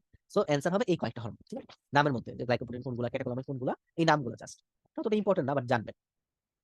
আচ্ছা, একটা এসবি আসে পরীক্ষার মধ্যে যে কোন হরমোনের কোনো স্টোরেট থাকে না, স্টোরেট হয় না, মনে রাখবেন। স্টেরয়েড হরমোন যেগুলো আছে, ঠিক আছে, এরা কিন্তু কোনো স্টেরয়েড স্টোরেজ সাইট থাকে না। বাট আমি যদি অন্য হরমোনের কথা চিন্তা করি, যেমন থাইরয়েড হরমোনের কথা যদি আমি বলি, থাইরয়েড হরমোন কি করে, থাইরয়েডের যে ফলিকুলার সেল থাকে ওগুলোর মধ্যে বড় বড় ফলিকল থাকে না, তো থাইরয়েড গ্ল্যান্ডের ফলিকুলগুলোর ভিতরে কি করে, স্টোরেজ হতে পারে। সো এই জন্য এই সাইটটা পড়বেন, এটা আপনাদের লেকচার শিটেই আছে।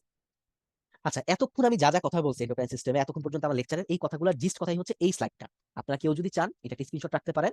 ওই নতুন কিছু এখানে ইনফরমেশন নাই, আমার আগের কথাগুলোরই জাস্ট একটা জিস্ট আকারে লেখা বা ডাইজেস্ট আকারে। আমি বলছি না রিভিউ ক্লাসে আমি কিছু ডাইজেস্ট প্রোভাইড করি আপনাদের, সো এটা হচ্ছে ডাইজেস্ট। তো এই ডাইজেস্টটা চাইলে আপনারা স্ক্রিনশট রাখতে পারেন, অথবা কেউ যদি মনে রাখতে চান স্কিপও করতে পারেন, কোনো সমস্যা নাই, সেম কথাগুলো।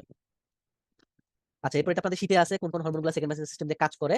এর মাঝে এইটা একটু দাগা রাখেন, এডিএসটা ভি2 রিসেপ্টরের মাধ্যমে কাজ করে, এটা একটু দাগা। এটা অতটা ইম্পর্টেন্ট না, প্যাকেজটা টাইপ ইম্পর্টেন্ট, দাগাবেন।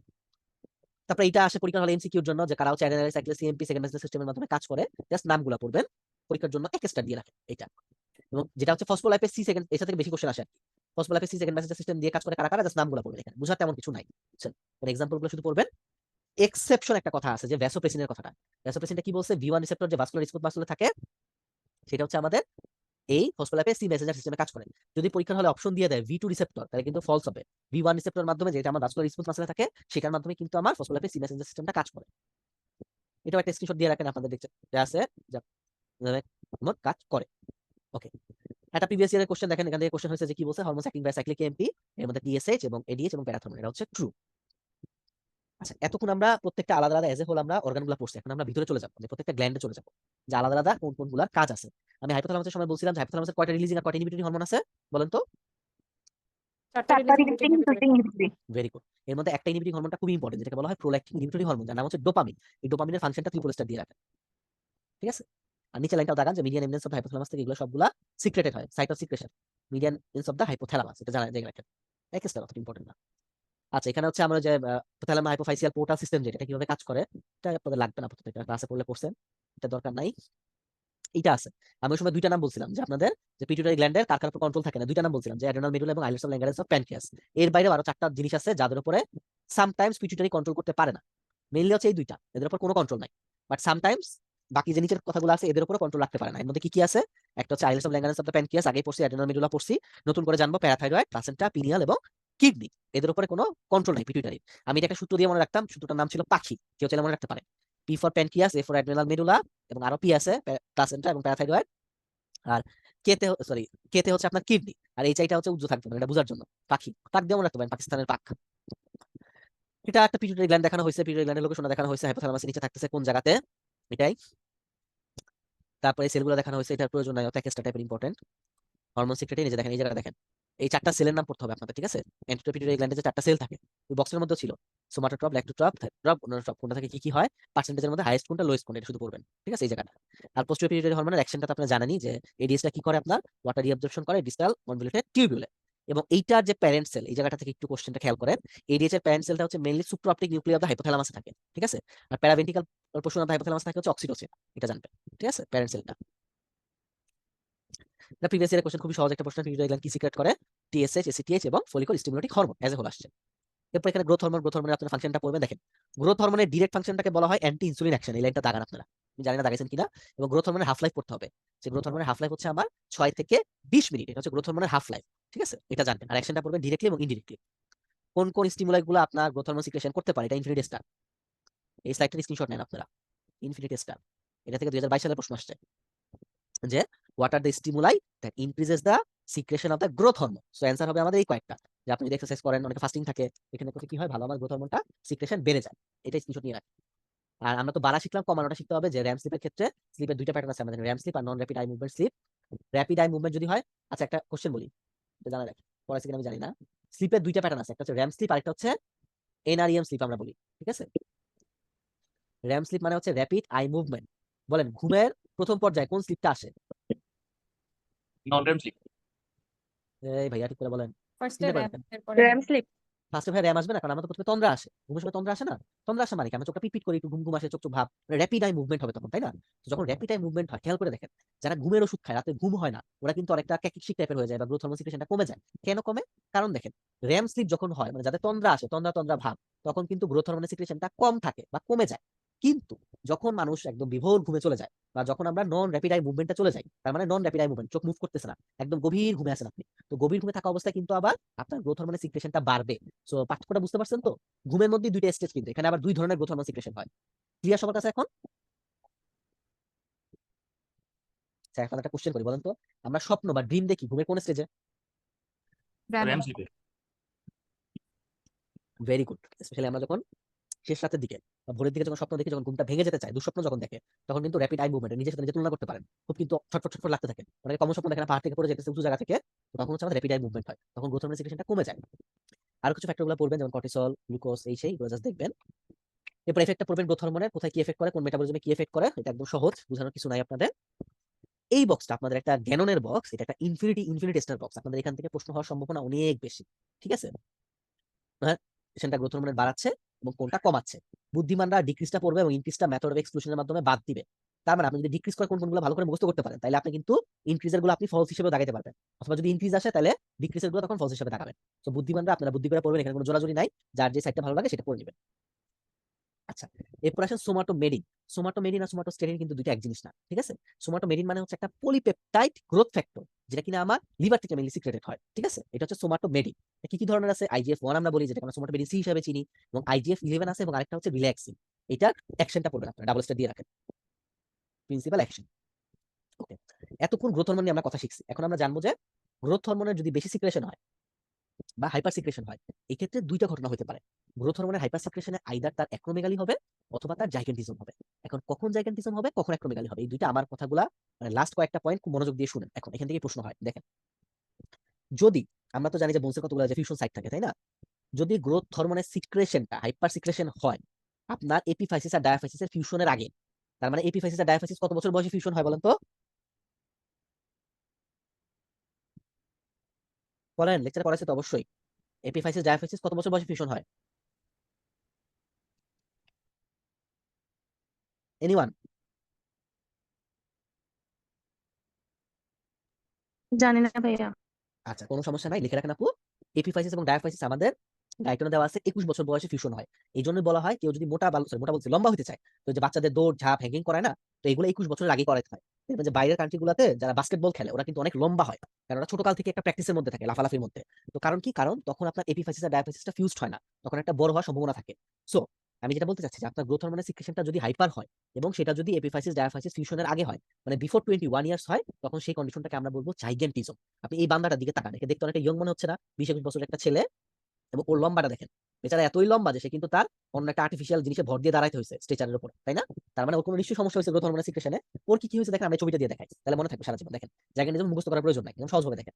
জাইগেন্টিজমের বাচ্চাদের বা ছেলেদের বা মেয়েদের দেখেন, স্কেলেটন বা তার হাইটটা অনেক বেশি হবে না? এবং কত বেশি? 7 থেকে 8 ফিট পর্যন্ত।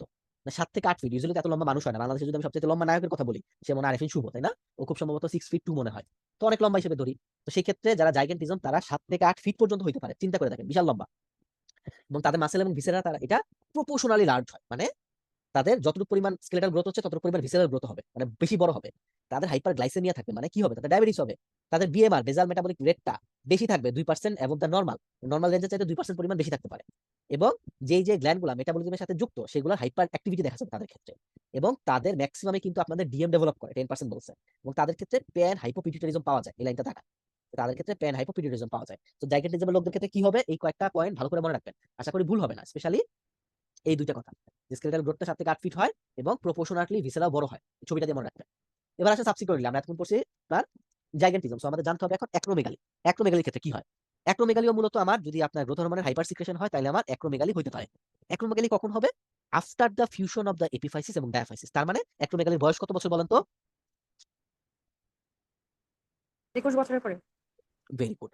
সো এটার কারণ কি? আমাদের যদি কোনো পিটুইটারি গ্ল্যান্ডের ভিতরে যদি কোনো টিউমার হয়, কোনো অ্যাসিডোফিলিক যদি টিউমার থাকে পিটুইটারি গ্ল্যান্ডে, তখন কি হতে পারে? আমাদের একটা এই হাইপার সিক্রেশন হতে পারে গ্রোথ হরমোন। এটা হচ্ছে 21 বছরের পরে হবে।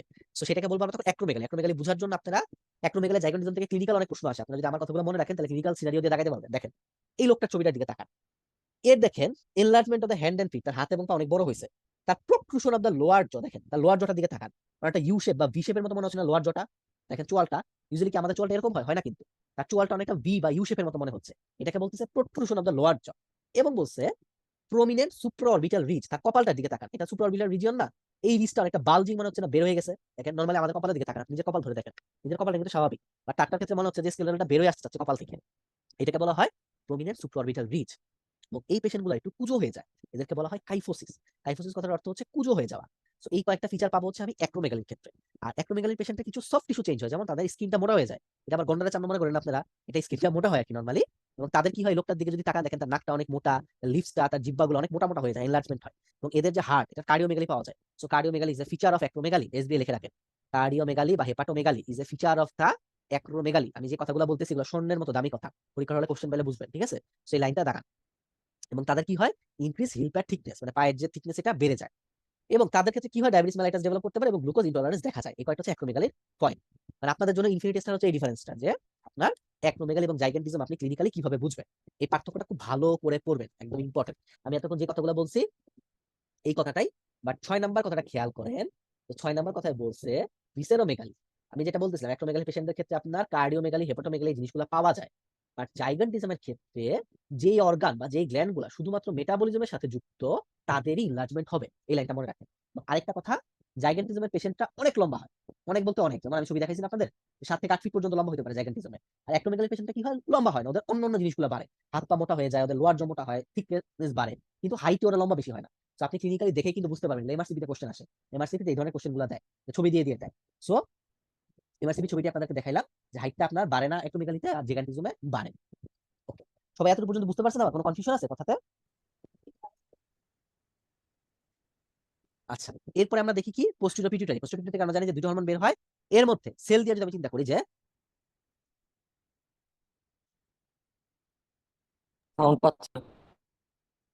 হ্যালো, এখন শোনা যাচ্ছে? ঠিক আছে ভাইয়া। আচ্ছা ঠিক আছে, এটা সাইটটা ইয়েটা পড়বেন, সিনথেসিস কত পার্সেন্ট দ্বারা হয় আর কেমিক্যাল নেচারটা দেখবেন। আর আমি বলতেছিলাম না যে এডিএইচ এর রিসেপ্টরের কথা বলতেছিলাম, ভি রিসেপ্টরের কথা, এখানে লোকেশনগুলো দেওয়া আছে। যেমন দেখেন ভি1 যে রিসেপ্টরটা আছে, 1A যেটা, ওইটা মিডিয়েট করে হচ্ছে আপনার ভ্যাসোকনস্ট্রিক্টর অ্যাকশন করে, ঠিক আছে? আর যেটা হচ্ছে আপনার, আচ্ছা আপনাদের জন্য কোশ্চেন এখন, দেখি কতটুকু মনে আছে। ভি1 রিসেপ্টরের লোকেশন কোথায় বলেন? ভি1 রিসেপ্টরের লোকেশন আমি পড়াইছি একটু আগে, ভাস্কুলার স্মুথ মাসেল, লিখে রাখেন। ভি1 এর লোকেশন হচ্ছে ভাস্কুলার স্মুথ মাসেলে, আর ভি2 এর লোকেশন হচ্ছে রেনাল টিউবিউসে, লিখে রাখেন সবাই এসবি এর জন্য, ঠিক আছে? এডিএইচ এর যে রিসেপ্টর গুলো আছে এর মধ্যে ভি1 আর ভি2 দুইটাতে রিসেপ্টর থাকে। ভি1 রিসেপ্টরটা থাকে হচ্ছে ভাস্কুলার স্মুথ মাসেলে, আর ভি2 রিসেপ্টর থাকে হচ্ছে কিডনি টিউবিউসের ভিতরে। ভি2 রিসেপ্টরটা কি করে এডিএইচ এর মিডিয়েশনের মাধ্যমে ফ্যাকাল্টেটিভ ওয়াটার রিঅ্যাবজর্পশন করে। ক্লিয়ার সবার? এটা দাগান, পরীক্ষায় আসে, পরীক্ষায় খুব ইম্পর্টেন্ট লাইনটা। আচ্ছা, এডিএইচ এর ফাংশন আশা করি এটা আপনাদের লেকচার ক্লাসে পড়াইছে ডিটেইলসে, আমি এখন ডিটেইলস পড়াবো না, আমি জাস্ট কয়েকটা জিনিস দেখাই দেবো। ভাইয়া কেমিক্যাল নেচারটা কি পেপটাইড না নন পেপটাইড, এটা কি? বুঝি না ভাইয়া, কেমিক্যাল নেচার। এটা নন পেপটাইড হবে, এটা ভুলে আসছে, দুইটাই নন পেপটাইড, দুইটাই। আচ্ছা, এডিএইচ এর ফাংশনটা পড়বেন, স্পেশালি অ্যান্টি ডায়োরেটিক ফাংশনটা, ওর নামের মধ্যেই আছে, অ্যান্টি ডায়োরেসিস করবে, তাই না? সো অ্যান্টি ডায়োরেসিসটা কিভাবে করে, কাজটা কিভাবে করে, যেমন দেখেন সাইক্লিক এমপির মাধ্যমে ও মানে কাজ করে। ও কি করে, আমাদের যে ওয়াটার রিঅ্যাবজর্পশন হয় ডিস্টাল কনভলিউটেড টিউবুলে, এটাকে বাড়ায় দেয়। সো আপনার ডিস্টাল টিউবুলে যদি ওয়াটার রিঅ্যাবজর্পশন বাড়ায়, তখন আলটিমেটলি কি হবে, আপনার কালেক্টিং টিউবুল বা কালেক্টিং ডাক্ট দিয়ে তো ইউরিন যেটা ফর্মেশন হচ্ছে এটা তো বের হবে না। সো ইউরিনের ভলিউমটা কমায় দেয়, তখন ইউরিনের ভলিউম কমে যাবে, তখন আমরা কি জানি কনসেন্ট্রেটেড ইউরিন ফর্মেশন হবে। আপনাদের রেনাল ক্লাস তো আমি নিছি, বলেন তো কনসেন্ট্রেটেড ইউরিন ফর্মেশন করে কোন জিনিসটা? Collecting duct. আমি কোন জিনিসটা বলতে, ওই যেটা পার্থক্য করেছিলাম না নেফ্রনের, ওই যে কর্টিক্যাল নেফ্রন আর জাক্সটামেডুলার নেফ্রন, ওইটা জানতে চাচ্ছিলাম। কনসেন্ট্রেটেড ইউরিন ফর্মেশন করে কোন পার্টটা? বাসার একটা থাকে কার? গ্যাস্ট্রামেডুলারি। Very good. তাহলে বাসার একটা জার থাকবে, সেই কনসেন্ট্রেটেড ইউরিন ফর্মেশন করবে, এটা মনে রাখেন। আচ্ছা, প্রেসার এফেক্ট আর স্পেশাল অ্যাকশন, এটা ট্রিপল স্টার দিয়ে রাখেন, দেখবেন ভালো করে। এই মেকানিজমটা আমি দেখাইলাম না, এগুলো ক্লাসে দেখাইছে ডিটেইলসে। এইটা পড়বেন ভালো করে, ইনফিনিটি স্টার, যে স্পেশালি ডিক্রিজেরটা পরীক্ষা দেয় স্যার ম্যাডামরা বেশি করে, ঠিক আছে? ড্রাগের নামগুলো পড়বেন, যে এডিএইচ সিক্রেশনটা কোন ড্রাগগুলো কমাইতে পারে, অ্যালকোহল, ক্লোনিডিন, হ্যালোপেরিডল, আর কোন ড্রাগগুলো বাড়ায় দেয়, এই জিনিসটা পড়বেন, ইম্পর্টেন্ট আছে। একই কথা ফাংশনটা দিছে, এটা স্ক্রিনশট রাখতে পারেন আপনারা, আগের কথাগুলাই জাস্ট জিস্ট আকারে দেওয়া হয়েছে এখানে, অ্যান্টিডায়োটিক এফেক্টগুলো আর প্রেসার এফেক্টগুলো সেম জিনিসই। এর পাশে অক্সিটোসিন, আমরা জানি অক্সিটোসিন রিলিজ হচ্ছে আমাদের পোস্টেরিয়র পিটুইটারি গ্ল্যান্ড থেকে, এটা ফাংশনটা করবেন। এবং একটা জিনিস মনে রাখবেন, এটা এসবি এর জন্য, যে অক্সিটোসিন এমন একটা হরমোন যার কিন্তু কোনো মেটাবলিক অথবা কোনো ইলেকট্রোলাইট কোনো ফাংশন নাই। তো এই জিনিসটা ইম্পর্টেন্ট, যে অক্সিটোসিন হরমোনের কিন্তু কোনো মেটাবলিক অ্যাকশন বা আমরা যেটাকে বলি হচ্ছে আপনার ইলেকট্রোলাইট ফাংশন, এটা কোনো নাই অক্সিটোসিনের ক্ষেত্রে। আচ্ছা, যদি এডিএইচ সিক্রেশন কমে যায় তাইলে আমরা সেটাকে বলি ডায়াবেটিস ইনসিপিডাস। আপনারা বিশ্বাস করবেন কিনা জানি না, আমার পুরো প্রথম বর্ষ মেডিকেলে চলে গেছে এটা জিনিস বুঝতে বুঝতে। আমি আসলে বুঝতাম না ডায়াবেটিস মেলাইটাস ইনসিপিডাসের পার্থক্য। আমি মনে করতাম যে ইনসুলিনের জন্যই হয়তো ডায়াবেটিস ইনসিপিডাস হয়। পরবর্তীতে বুঝতে পারলাম যে না, এডিএইচ হরমোন যদি সিক্রেশন কমে যায় তখন সেই কন্ডিশনটাকে বলা হয় ডায়াবেটিস ইনসিপিডাস। আর যদি এডিএইচ হরমোনের সিক্রেশন বাড়ে তখন সেটাকে বলা হয় সিয়া। সিয়ার অ্যাব্রিভিয়েশন কি? Syndrome of inappropriate anti diabetic hormone. এটা হচ্ছে হাইপার সিক্রেশনে হয়। আপনাদের ক্লিনিক্যাল ক্লাসে আরো পড়াবে, আরো ভালো করে বুঝবেন। এখানে শুধুমাত্র টাইপগুলো পড়বেন এবং কারণগুলো পড়বেন, ঠিক আছে? কারণগুলো ডাবল স্টার দিয়ে রাখি, যে আমার সেন্ট্রাল ডায়াবেটিস ইনসিপিডাস কেন হয় এবং নেফ্রোজেনিক যেটা, এই নেফ্রোজেনিকের কারণটা কি এটা জানবেন শুধু। আচ্ছা, আমরা কি কি টেস্ট করতে পারি এটা দেখতে পারেন। এটা ডেভিডসনের একটা বক্স, যারা শুধুমাত্র মেডিসিন এবং বেসিক ফ্যাকাল্টিতে পরীক্ষা দিবেন তারা দেখবেন, সার্জারির জন্য এটা দরকার নাই, সার্জারি বা পেডিয়াট্রিতে আসবে না কোশ্চেন। সিয়াত একইভাবে বলবো, যারা মেডিসিন ফ্যাকাল্টি তারা এটা ফ্যাকাল্টি ক্লাসে পড়বেন। আমি জাস্ট একটা জিনিস বলি যে ডায়াগনস্টিক ফিচার অফ দা সিয়াত, এটা ভালো করে দেখবেন, পরীক্ষা অনেকবার দিছে, যে নিচেরটা ডায়াগনস্টিক ফিচার্স অফ দা সিয়াত, এখানে যে মিলি অসমোল বা মিলিমোল কথাগুলোর মধ্যে সারা পেঁচায় দেয়, এটা মিলিমোল আছে, এটা মিলি অসমোলে লিখে দেয়, সেটা খেয়াল রাখবেন। কন্ট্রোল কিভাবে কন্ট্রোল হয় এডিএইচ সিক্রেশনটা, অসমোটিক আর ভলিউম, এটা আপনারা কোশ্চেন আশা করি, এটা আমি আর এখন দেখাচ্ছি না।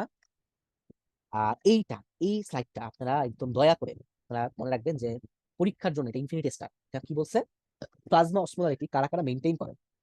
পরীক্ষায় অসংখ্যবার প্রশ্ন আসছে যে what are the hormone that maintain the plasma osmolarity. এর মধ্যে এডিএইচ, অ্যালডোস্টেরন, রেনিন এবং এএনপি, এরা হচ্ছে আমার প্লাজমা অসমোলারিটি মেইনটেইন করে, চারটা হরমোন। এই চারটা হরমোনের বাইরে আমি আবারও বলতেছি, অন্য যে কোনো হরমোন দিলে আপনারা ফলস দেখাবেন। তো যে চারটা হরমোন আছে এরা কিন্তু প্লাজমা অসমোলারিটি মেইনটেইন করে, একদম ক্রিস্টাল ক্লিয়ার রাখেন, ঠিক আছে? স্ক্রিনশট রাখতে পারেন। এরপর থাইরয়েড গ্ল্যান্ডে আমরা চলে যাই। থাইরয়েড গ্ল্যান্ডের মধ্যে দুই ধরনের সেল থাকে, এখানে দেখানো হয়েছে, এবং আরেক ধরনের স্পেশাল সেল যেটা হচ্ছে আমরা সি সেল দেখতে পাচ্ছি। আমরা ফাংশনগুলো পড়বো। এই যে ফলিকুলার এবং প্যারাফলিকুলার সেল, যেটাকে সি সেল বলতেছি, এখান থেকে ক্যালসিটোনিন, এবং ক্যালসিটোনিন আরেকটা নাম জেনে রাখবেন, সেটার নাম হচ্ছে থাইরোক্যালসিটোনিন। এটা হচ্ছে ওর আরেকটা নাম। স্টেপ অফ সিনথেসিস আপনাদের জন্য অতটা ইম্পর্টেন্ট না, জাস্ট একবার করে দেখতে পারেন, পরীক্ষা অতটা আসে না, যা জানার জন্য দেখতে পারেন।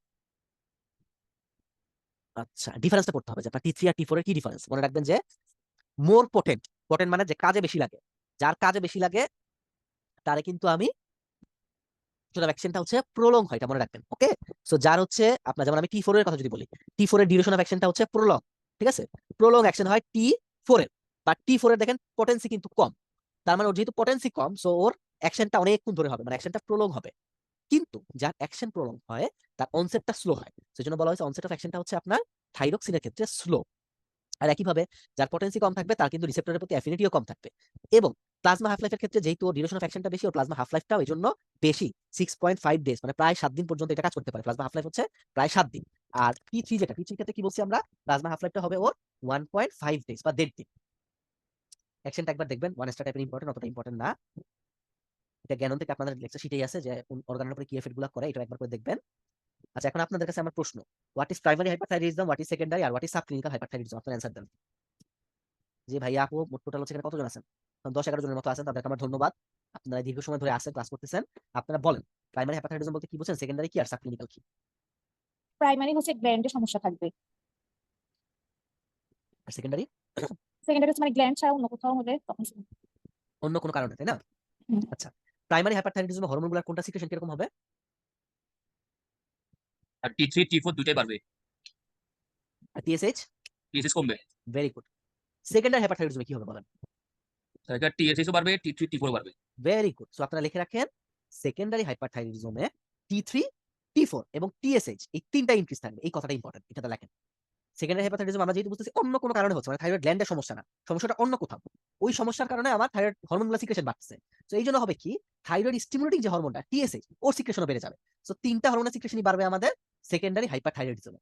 আর সাব ক্লিনিক্যালি কি হবে বলেন তো? সিমটমস থাকবে না, বাট টিএইচএস টা একটা ওয়ার্ড আছে, এই ওয়ার্ডটা শুনতে যাচ্ছি। একটা ওয়ার্ড বলা হয় এসবিএ তে, ক্লুতে একটা ওয়ার্ড খুঁজবেন, ইউ দিয়ে শুরু হবে, বলেন। টিএসএইচটা সাবক্লিনিক্যাল আনডিটেক্টেড, হাইপারথাইরয়েডিজমে আনডিটেক্টেবল থাকবে। ভেরি গুড, যে ভাইয়া বলছেন ধন্যবাদ, ভেরি গুড। সো লিখে রাখেন যে সাবক্লিনিক্যাল হাইপারথাইরয়েডিজম দিয়ে যদি কোনো আপনার ক্লিনিক্যাল ফিচার দেয়, এটা ইউজুয়ালি ক্লিনিক্যাল কোশ্চেন, তখন আপনি খুঁজবেন যে এখানে আনডিটেক্টেবল কথাটা লেখা আছে কিনা। যদি টিএসএইচ আনডিটেক্টেবল থাকে তখন সেটাকে আমরা বলবো সাবক্লিনিক্যাল হাইপারথাইরয়েডিজম। ওকে, এখন আসেন ডিজিজ গুলা। আমি এতক্ষণ যে কথাগুলো বলছি এগুলাই দিছে, আর ফিচার গুলো অ্যাড করছে। তো যেহেতু আমাদের রিভিউ ক্লাস অনেকগুলো টপিক পড়াইতে হবে, আমি একটা কথা বলে রাখি, ক্লাসটা কিন্তু অনেক লেন্দি হচ্ছে। ক্লাস লেন্দি হওয়া মানে কিন্তু আমার গলায় অনেক কষ্ট বেশি পড়তেছে, আমার লোড বেশি পড়তেছে। তেমন না যে আমি রিভিউ ক্লাসের জন্য এক্সট্রা পেমেন্ট পাবো, ব্যাপারটা এরকম না। পেমেন্ট সব সেমই, কিন্তু আমি আপনাদেরকে যেন আপনাদের সুবিধা যেন হয়, যেহেতু আমাকে বলছেন যে আপনাদের এই এন্ডোক্রাইনের সমস্যাটা, এই জন্য আমি এটাতে সময় বেশি দিচ্ছি, স্লাইডগুলো ভালো করে দেখাচ্ছি। বাট আমি অন্যগুলো যেমন নার্ভাস বা সিভিএস বা ব্লাডের ক্ষেত্রে যেগুলো ক্লাস হয়ে গেছে, ওগুলোতে আমি একটানা দেখাবো যেগুলো সমস্যা শুধুমাত্র। ওকে, যারা পরবর্তীতে রেকর্ডেড করবেন তাদের প্রতি আমার একটা রিকোয়েস্ট, আমার রিভিউ ক্লাসের বাইরেও যদি ফিজিওলজি রিলেটেড আপনাদের যে কোনো প্রশ্ন থাকে গ্রুপে ইনশাল্লাহ করবেন, আমি আমার সাধ্যমতো রিপ্লাই দেওয়ার ট্রাই করবো, কেমন? সো আপনারা এমন ভাববেন না যে আমরা রিভিউ ক্লাস মানে সবকিছু শেষ করে দিচ্ছি, এমন না। এটা চলমান প্রক্রিয়া, আপনাদের সমস্যা হলে আমরা ইনশাল্লাহ সলভ করতে থাকবো। আচ্ছা, এরপর থাইরয়েডের কিছু আমরা ডিজিজ সম্পর্কে জানি, ঠিক আছে? যে হাইপোফাংশনাল যদি আমার থাইরয়েড গ্ল্যান্ডটা যদি ফিটাল লাইফ বা ইনফেন্স বা চাইল্ডহুড থাকে, বাচ্চা বয়সে থাকে, সেটাকে আমরা বলি ক্রিয়েটিনিজম। আর যদি সেটা আমাদের অ্যাডাল্টে হয় তখন সেটাকে আমরা বলি মিক্সিডিমা। সো ক্রিয়েটিনিন বিবি কিছু ফিচার করতে হবে বা কজ করতে হবে এর মধ্যে। ম্যাটারনাল যদি আপনার ডেফিসিয়েন্সি থাকে, ফিটাল গ্ল্যান্ডে যদি জেনেসিস থাকে, বা অ্যান্টিথাইরয়েড অ্যান্টিবডি যদি আমার প্লাসেন্টা ক্রস করে, সেক্ষেত্রে হতে পারে। এখন ক্লিনিক্যাল ফিচারের ক্ষেত্রে বাচ্চাটার দিকে তাকান, এটা উচিত ছিল আসলে চোখটা খোলা করে দেওয়া, ঠিক আছে? পেশেন্টদের সবসময় রেসপেক্ট দিতে হবে। ওকে, সো আপনার ক্রিয়েটিন বেবিটার দিকে তাকান, এখানে কি বলা হয়েছে দেখেন। এই বাচ্চাটার কিন্তু যেহেতু আপনার থাইরয়েড হরমোনটা কম সিক্রেশন হচ্ছে, হাইপো সিক্রেশন হচ্ছে, তো এই জন্য এই বাচ্চাটার কিন্তু চেহারাটার দিকে তাকাইলে দেখেন একটা মনে হচ্ছে যে ইডিওটিক ফেস, বা একটা বোকাশোকা বা হাবলু গাবলু, আমরা এটাকে হাবলু গাবলু বলি, যে হাবলু গাবলু একটা ফেস বাচ্চাটার দিকে তাকায় দেখেন। এবং এই বাচ্চাটা একটা ইডিওটিক লুক আছে, একটা কেমন বলদের মতো একটা অ্যাপিয়ারেন্স, যেটাকে আমরা বলি যে একদম কিছু বুঝে না টাইপের একটা লুক, তাই না? এবং এই বাচ্চাটা কি হয়, এই বাচ্চাটা ডুয়ারফিজম থাকে। ডুয়ারফিজম মানে কেন, বাটু বলি না, বাটু বাটু, তাদের একটা ডুয়ারফিজমের ফিচার থাকে, এবং এদের পট বেলি অ্যাবডোমেন থাকে। আপনি বাচ্চাটার পেটটার দিকে তাকান, দেখেন পেটটা মনে হচ্ছে না যে বের হয়ে আসতে চাইতেছে, পেটটার দিকে তাকান, এবং নাভিটার দিকে তাকান, নাভিটা কিন্তু প্রোট্রুডেড হয়ে আছে, নাভিটা বাইরের দিকে বের হয়ে আসে, ইনভার্টেড নাই, ঠিক আছে? বাইরের দিকে বের হয়ে আসছে। So, এই যে ফিচারগুলো এবং তার টানটা যদি এখানে দেখা যাচ্ছে না, তার টানটা প্রোট্রুডেড হয়, এনলার্জড এবং প্রোট্রুডেড, টানটা নিচের দিকে বের হয়ে যেতে চায়, এটাকে বলে প্রোট্রুশন। সো এই কয়েকটা হচ্ছে আমার ক্রিয়েটিনিজমের কথা। দুইটা পয়েন্ট মনে রাখবেন, ইডিওটিক লুক এবং মেন্টাল রিটার্ডেশন, বারবার বলতেছি, ক্লিনিক্যাল ফিচার এগুলো দিয়ে দেয়। আর মিক্সড এডিমা মানে আমি কি বলছি, যে সেটা হচ্ছে যারা যদি বড় হয়ে হয় তখন সেটাকে মিক্সড এডিমা বলে, হাইপোসেক্রেশন অফ থাইরয়েড হরমোন। এটার ক্ষেত্রে আপনার একটা ক্যারেক্টারিস্টিক ফিচার হচ্ছে আপনার মঙ্গোলয়েড ফেস পাওয়া যায়। মঙ্গোলিয়া দেশের নাম শুনছেন? মঙ্গোলিয়া বা তিব্বতের নাম শুনছেন? চীনের পাশে যে একটা দেশ আছে। তো মঙ্গোলিয়ান ফেস বলতে বোঝায় যে চায়নাদের যে ফেসটা হয় বা মঙ্গোলিয়ান তিব্বতিয়ান যে ফেসটা, ওটাকে বলা হয় মঙ্গোলিয়ান ফেস। এবং একটা হচ্ছে কি পাফিনেস থাকবে, পাফিনেস মানে ফুলা ফুলা একটু চেহারা, অন্য চেহারার দিকে তাকায় দেখেন, ফুলা ফুলা ইডিমেটা আছে। এবং এদের হেয়ার গুলো কি হয়, কোর্স এবং স্পার্স হেয়ার থাকে, স্কিনটা তাদের ড্রাই হয়ে যায় এবং তাদের মেন্টাল গ্রোথটা স্লো থাকে। Not idiotic growth, but mental গ্রোথটা স্লো হবে। সো আমরা ক্রিয়েটিনিজমের সাথে যদি মিক্সড এডিমা ডিফার করতে চাই, তাহলে কয়েকটা পয়েন্ট মনে রাখবো। টাইম অফ অকারেন্সটা দেখবো যে কখন হচ্ছে, এবং তাদের ইডিওটিক লুক আছে কিনা, এই জিনিসটা আপনি খেয়াল রাখবো। যদি মেন্টাল রিটার্ডেশন এবং ইডিওটিক লুক পাই, তাহলে সেটা হচ্ছে আমাদের ক্রিয়েটিনিজম। আর যদি এমন দেয় মেন্টাল গ্রোথটা স্লো স্লো হলে, সেটা আমাদের মিক্সিডিমা। এবং তাদের ক্ষেত্রে কি হয়, আমাদের হাইপারলিপিডিমা বা ডিসলিপিডিমা আমরা পাই, যেটাকে আমরা বলি হচ্ছে ইনক্রিজ প্লাজমা কোলেস্টেরল। এবং তাদের একটা বিএমআরটা ফল করতে পারে, মানে বেজাল মেটাবলিক রেট অ্যাবাউট 40%, এটা দাগায় রাখে। ওকে, আচ্ছা, এতক্ষণ আমরা বললাম যে হাইপোসিক্রেশন হলে। এখন যদি থাইরয়েড হাইপারসিক্রেশন হয়, তাহলে কি হবে? এটাকে আমরা করতে পারি, যেমন যদি প্রাইমারি কজ হয়, যেমন গ্রেভস ডিজিজ, যদি প্রাইমারি থাইরয়েডের কজ হয়, সেকেন্ডারি কিছু কজ আছে। আমরা এই ফিচারগুলো জাস্ট পড়বেন, এক স্টার দিয়ে, হাইপার অতটা আসে না। গ্রেভসটা একটু ভালো করে পড়বেন, গ্রেভসের ফিচারটা। গ্রেভসের ফিচারের মধ্যে একটা ফিচার থাকে, সেটাকে আমরা বলি হলমার্ক। বলতে পারবেন কেউ হলমার্ক আমরা গ্রেভ ডিজিজ কোনটাকে বলা হয়? এক্সোথ্যালমাস। ভেরি গুড, এক্সোথ্যালমাস মানে প্রোট্রুশন অফ দ্য আইবল। দেখে মনে হচ্ছে অনেক রাগী, একদম মাইরা ফেলবে একটা স্বভাব তার দেখলে, এটাকে বলা হয় প্রোট্রুশন অফ দ্য আইবল। ঠিক আছে? এবং যেহেতু সে চোখটাকে অনেকক্ষণ ধরে খোলা রাখতেছে বা এক্সপোজ থাকতেছে, এই জন্য তার একটা কর্নিয়াল আলসারেশন হওয়ার একটা চান্স থাকে। এবং যাদের কর্নিয়াল আলসারেশন হয়, তাদের কিন্তু আলটিমেটলি অপথ্যালমোপ্লেজিয়া ডেভেলপ করে। এবং যেই পেশেন্টগুলোর অপথ্যালমোপ্লেজিয়া হয়, তাদের ক্ষেত্রে আমরা ফান্ডোস্কোপি করলে প্যাপিলোইডিমা পাই। মজার ব্যাপার হচ্ছে, যাদের ক্ষেত্রে প্যাপিলোইডিমা পাওয়া যায়, সেই পেশেন্টদের ভিজুয়াল অ্যাকুইটি কমে যায়। তো দেখেন, পড়া কিন্তু মুখস্থ করা লাগে না, মুখস্থ করা ছাড়াই বোঝা যায় যে আপনার তাহলে গ্রেভ ডিজিজের ফিচারগুলো। এবং যাদের গ্রেভ ডিজিজ থাকে, তাদের একটা টিবিলা মিক্সিং ডিমে থাকে, এটা কথাটা মনে রাখবেন। ওকে, আচ্ছা, লিড ল্যাগ রিট্রাকশন থাকে, এটা তো জানেনই আপনারা। ইনভেস্টিগেশন কি কি করব, ট্রিটমেন্ট অ্যান্টি থাইরয়েড ড্রাগ দিব, আমরা জানি। এটা আপনারা সলভ করেন তো। থাইরয়েড টক্সিকোসিসের ক্ষেত্রে কি হবে বলেন তো আপনারা?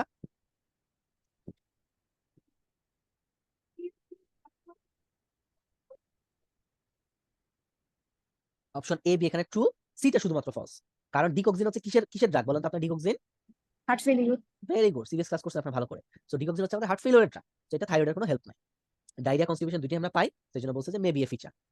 আচ্ছা, এরপর আসেন প্যারাথাইরয়েড। প্যারাথাইরয়েড লাইন অতটা ইম্পর্টেন্ট না, যেটা জানা লাগবে প্যারাথাইরয়েড অ্যাকশন আর হাফ লাইফ। এটা মনে রাখবেন যে আমি বোল্ড করে রাখছি, যেটা হচ্ছে আপনার 10 মিনিট হাফ লাইফ এবং 84 অ্যামাইনো অ্যাসিড থাকে। অ্যাকশনটা তো আপনারা পড়ছেন বললেন, তাই না? পড়েছেন অ্যাকশনটা? যদি পড়ায়, দুইটা এফেক্টের কথা মনে রাখবেন, পরীক্ষা হলে আসে। প্যারাথাইরয়েড গ্ল্যান্ড কিন্তু আলটিমেটলি আপনার ফসফেটের কনসেন্ট্রেশন কমায় দেয় এবং প্লাজমা যে ক্যালসিয়াম আছে কনসেন্ট্রেশনটা বাড়ায়, এটা খেয়াল রাখবেন। এবং এটা তিনটা জায়গায় কাজ করে, একটা হচ্ছে আপনার ইন্টেস্টাইনে কাজ করে, কাজ করে আমার যে হতে পারে ফেস বোনসের উপরে যেটা করে, এবং একটা হচ্ছে স্লো ফেস। তার মানে বোনসের কাজটাকে আমরা দুটো ফেজে ভাগ করতে পারি, র্যাপিড আর স্লো। অস্টিওব্লাস্টিক অস্টিওক্লাস্টিক, এটা আশা করি পড়ছেন, তো আমি রিক্যাপ করলাম না। আর এটা আপনাদের শিটে দেওয়া আছে। আর কি কি হবে, সাথে কাজ করতে পারে। ওকে, দেখাচ্ছি না। ডিস্ট্রিবিউশন কোনটা কোথায় থাকে এটা দেখেন, প্লাজমা কনসেন্ট্রেশনটা, প্যারাথর্মোনের ফাংশন, ক্যালসিয়াম হোমোস্ট্যাসিস কিভাবে মেইনটেইন হয়, ততটা ইম্পর্টেন্ট না। আচ্ছা, এটা মেডিসিন ফ্যাকাল্টিতে যারা আছেন তারা এবং যারা বেসিক দিবেন এবং ইনক্লুডিং দা ডিসিএইচ, তাদের জন্য ইম্পর্টেন্ট। আর সার্জারি ভাই আপনাদের এটা দরকার নাই, যে হাইপার ক্যালসিমিয়ার কজগুলা এখানে ভাগ করে দেয়, উইথ নরমাল আর এলিভেটেড প্যারাথাইরয়েড লেভেল অথবা লো প্যারাথাইরয়েড লেভেল। সো ভাগ করে পড়তে হবে। এর মধ্যে গত বছর একটা এসবিএ ছিল প্যাকেট ডিজিজ দিয়ে, ঠিক আছে? এই যে এসবিএ টা ছিল। আচ্ছা, প্যারাথাইরয়েড গ্ল্যান্ড কেটে ফেলে কি হবে? প্রথম কথা হচ্ছে ক্যালসিয়াম লেভেলটা মেইনটেইন হবে না এবং ফসফেট লেভেলটা ইনক্রিজ করে যাবে বডিতে। আর function of the ionized free calcium, এটা ইনফিনিটি স্টার, লেখেন এটা ইনফিনিটি স্টার। খুব ভালো করে পড়বেন আপনারা, ঠিক আছে? এখান থেকে অনেক কোশ্চেন আসছে। এর একটা সিসি চ্যাটার্জির একটা চার্ট, দুইটাই পড়বেন, লো ক্যালসিয়ামেরটা কি এফেক্ট আর ফ্রি আয়নাইজডের কি এফেক্ট। এরপর প্যারাথিটিজম দরকার নাই এগুলো আপনাদের এখন। টিটেনিটা লাগবে, টিটেনিটা পড়েন, কজগুলো পড়েন। এই ছবিটা এখানে হবে না, এটা ভুল, এটা মুছে ফেলেন। আচ্ছা, টিটেনির ক্ষেত্রে মনে রাখবেন যে চিলড্রেনের ক্ষেত্রে আমরা একটা ক্যারেক্টারিস্টিক ট্রায়াড পাই, তিনটা জিনিস পাই।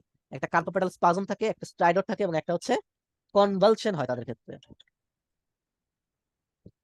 ঠিক আছে?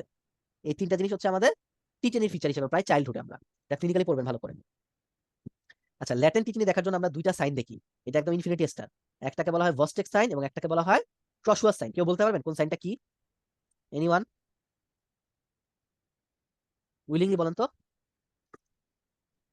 ওয়ার্ডে করছেন কখনো জিনিসগুলো পরীক্ষা? আমি বলি, আপনারা যদি কোন একটা পেশেন্টের, ঠিক আছে, টিটিনি হয়েছে এমন যদি কোনো সাসপেক্টেড পেশেন্ট থাকে, তাদের ক্ষেত্রে যদি আপনি যে মুখের জটা আছে না, জয়ের যে ফেশিয়াল মাসল আছে, ম্যাস্টার মাসল থাকে না এখানে, এই অ্যাঙ্গেলে ফেশিয়াল নার্ভটা যেখানে দিয়ে যায়, এখানে যদি আপনি ট্যাপ করেন, ঠিক আছে, ট্যাপ করার সাথে সাথে দেখবেন যেই সাইডে ট্যাপ করতেছেন ওই দিকে ইপসিলেটারালি জটা কন্ট্রাক্ট করে, যেরকম শক্ত হয়ে যায়, জটা শক্ত হয়ে যায়। কেন শক্ত হয়? কারণ তাদেরকে আমরা বস্টেক সাইনটা পজিটিভ পাই, এটাকে বলা হয় পজিটিভ বস্টেক সাইন। আর ট্রসোয়াস সাইনটা কি? যদি আপনি স্পিগমোম্যানোমিটার হাতের উপরে যদি বাঁধেন, ঠিক আছে, সিস্টোলিক বাঁধেন, এবং এই কাফটা আপনি একদম উপরে উঠানোর পর হঠাৎ করে যদি ছেড়ে দেন, ঠিক আছে, তখন 3 মিনিটের মধ্যে একটা কার্পোপেটাল স্পাজমের মতো দেখা যায় জায়গাটা, ঠিক আছে। এখানে কি হয়, আপনার ফ্লেকশন অফ দ্য রিস্ট হবে এবং থামটা এক্সটেন্ড হয়ে যায়, এরকম একটা ফিচার দেখা যায়। এটাকে বলা হয় ট্রসোয়াস সাইন পজিটিভ। সো মনে রাখবেন যে ইন কেস অফ ল্যাটেন্ট টিটিনি আমরা এই দুটো সাইন পাই, ট্রসোয়াস সাইন এবং বস্টেক সাইন। ট্রিটমেন্ট জানেন, অ্যাড্রিনাল গ্ল্যান্ডের 3টা জায়গা থাকে, না গ্ল্যান্ডের কর্টেক্সকে 3 ভাগে ভাগ করে জিএফআর দিয়ে মনে রাখতাম, জোনা গ্লোমেরুলাসা, ফ্যাসিকুলাটা এবং রেটিকুলারিস, কোনটা থেকে কোনটা সিক্রেট করে জাস্ট একবার দেখবেন। এগুলো এখন লাগবে না, আমি একটু ইয়াতে চলে যাই, আপনাদের কুশিং এর ছবিটা দেখবেন, মেডিসিনে যারা আছেন, ঠিক আছে, কজ আর ফিচারটা বুঝি নাই ভাই, আবার বলেন। দাদা আমি বইগুলো গুছিয়ে রাখছি, তুমি কিছু বলোনি দাদা? দাদা আমি আমি তোমার আপনাকে সাথে মিউট করে দেই। তোর দিদিভাই কেমন আছে? হ্যাঁ আমি আচ্ছা, কুশিংটা পড়বেন, যেটা বললাম কুশিং এর ফিচারগুলো পড়বেন। কুশিং এর ফিচারের মধ্যে একটা মনে রাখবেন যে কুশিং এর ফিচারে কিন্তু আমরা বাফালো হাম পাই। বাফালো হাম কি জানেন? যে যারা রেসলিং করে তাদের দেখেন না যায় যে ঘাড়ের পিছনে মানে অনেকটা কি বলবো মাসলগুলো অনেক বড় হয়ে যায়, এটাকে বলা হয় বাফালো হাম। এটা পাওয়া যায় কুশিং এর ক্ষেত্রে।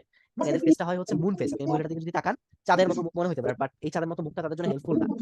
এটাকে বলা হয় আপনার ফেস। অ্যাডিশন জিনিসটা একটু দেখবেন, জাস্ট এটা ইম্পর্টেন্ট না। এই স্লাইডটা ইনফিনিটি স্টার, এটা দাগান, এটা ইনফিনিটি স্টার, ঠিক আছে, এই স্লাইডটা দাগায় রাখেন।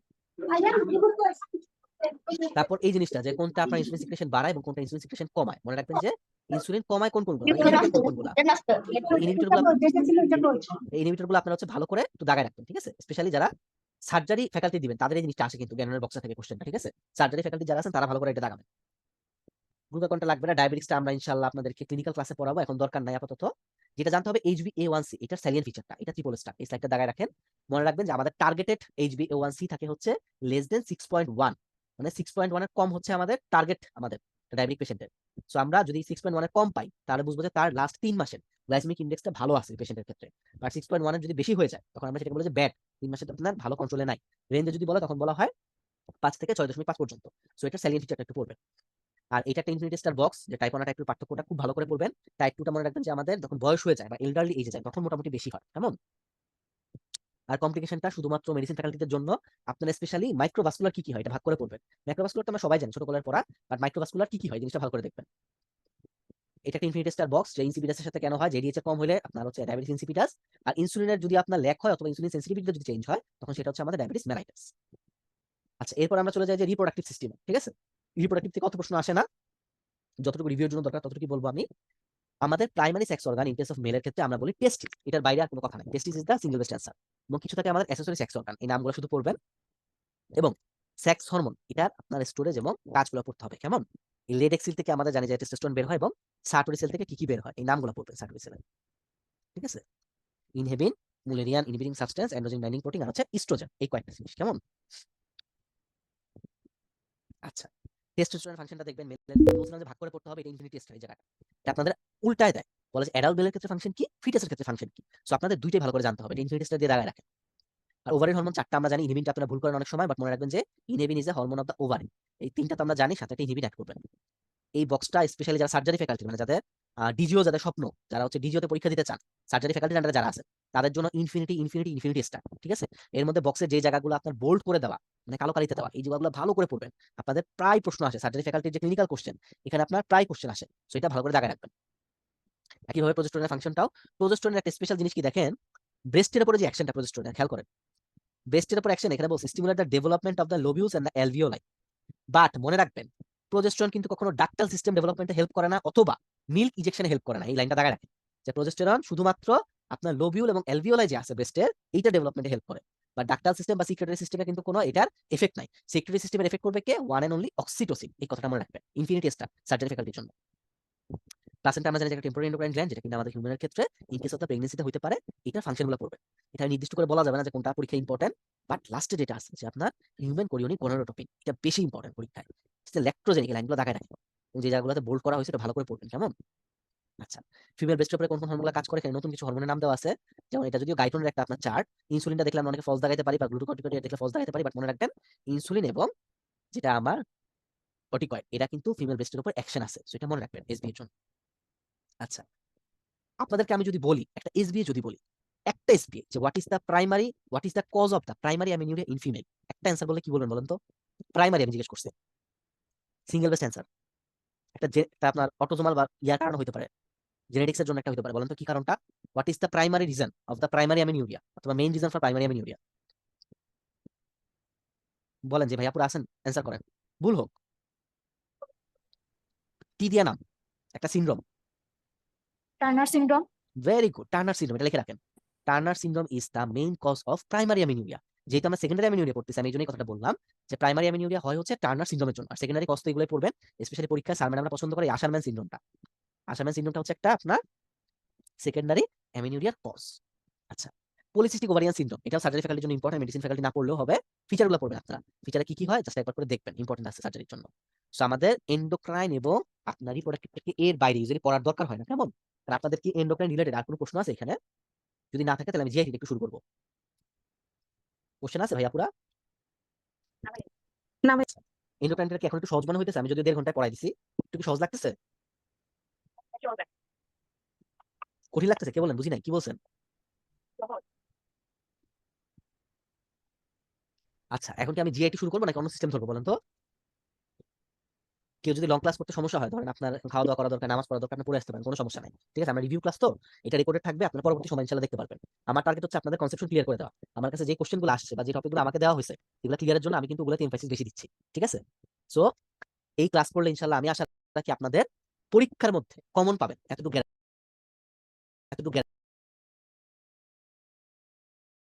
কেমন? আমি কি 5 মিনিট ব্রেক দিয়ে জিআইটি শুরু করবো নাকি যেটা এখন কন্টিনিউ করবো? ম্যাক্সিমাম চলে গেছে ভাইয়া।